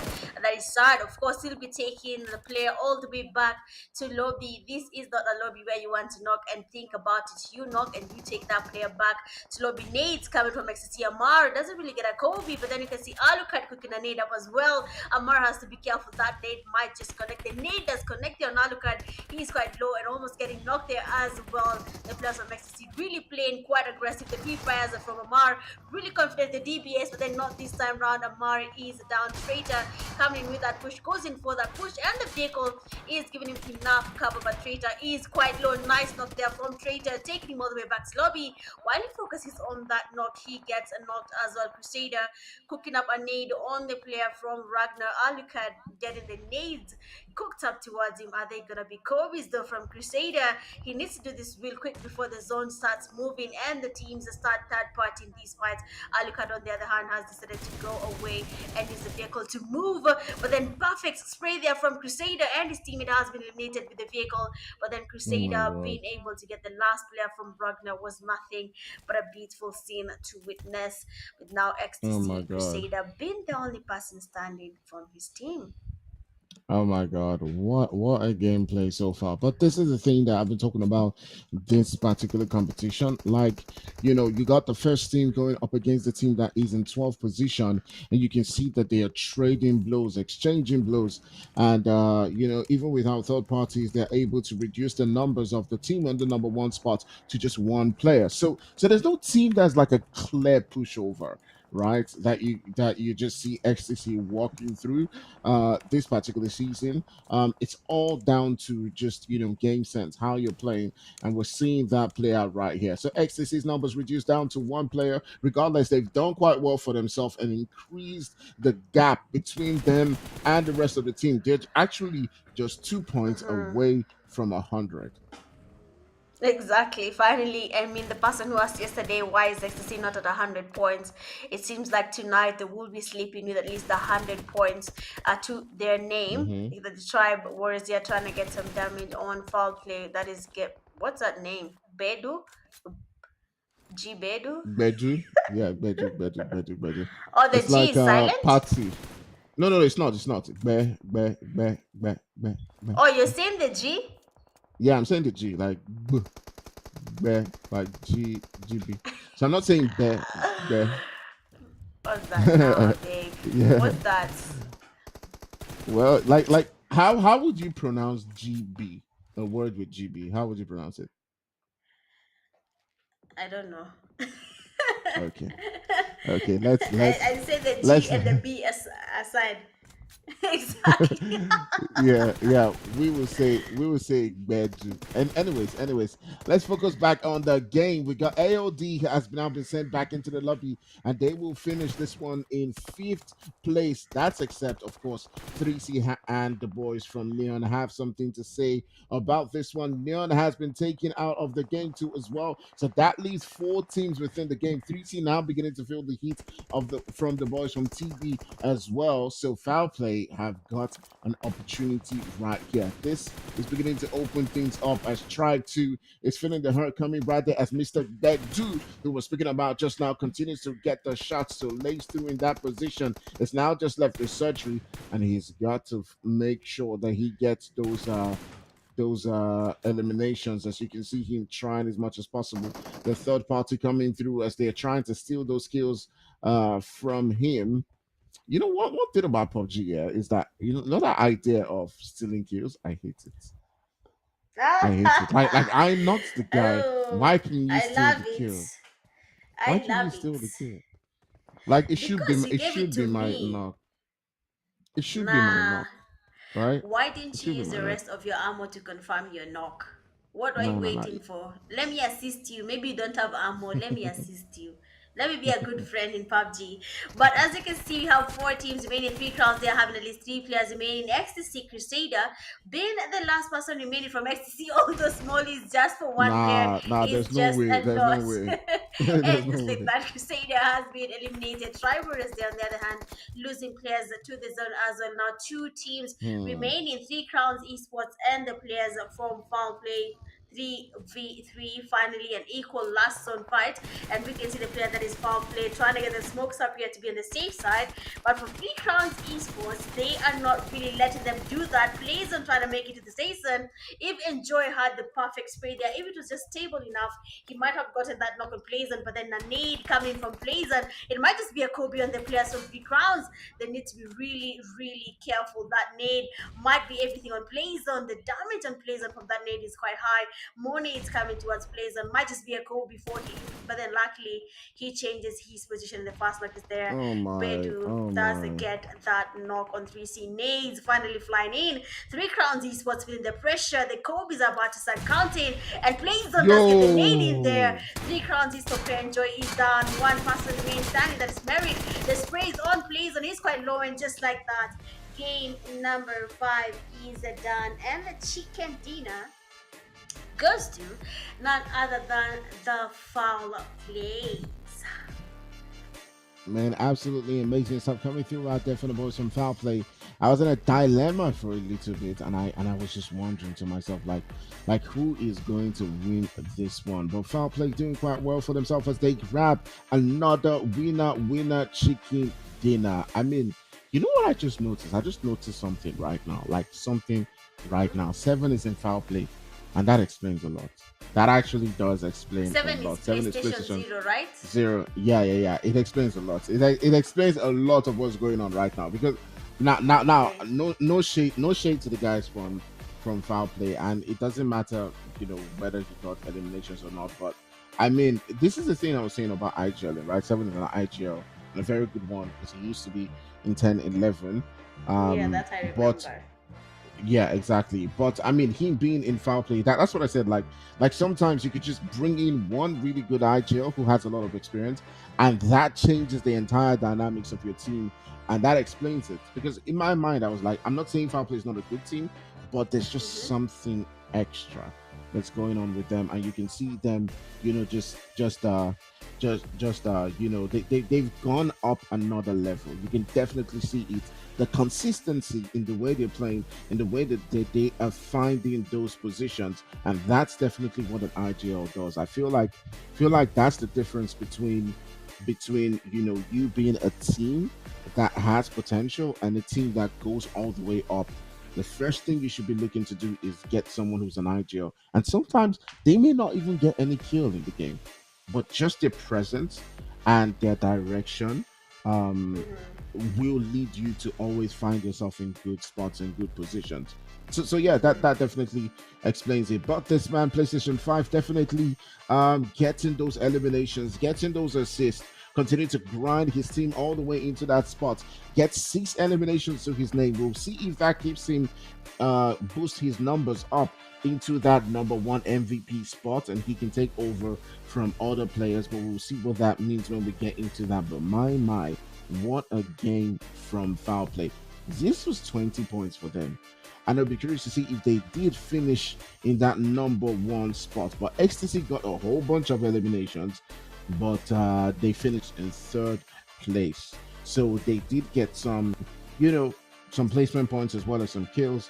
The question is if Foul Play was able to close the gap between the two of them.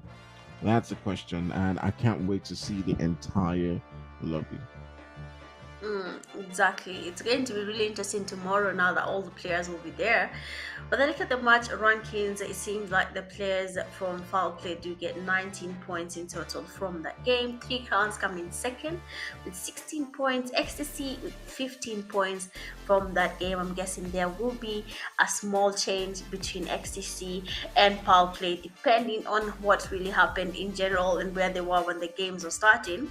But fourth place, you have Tribers at 8, and New Horizon at 57, Angels of Death at sixth place with 7 total points, Ragnar with 5 total points, Dark Knight 4, Afro Esports tying with Vortex at 3 points in total, Dream Team tying with Luik 1 point each, RT Esports 4 potions, and Hush Esports together with Club of Ballers get 0 points in total from that game.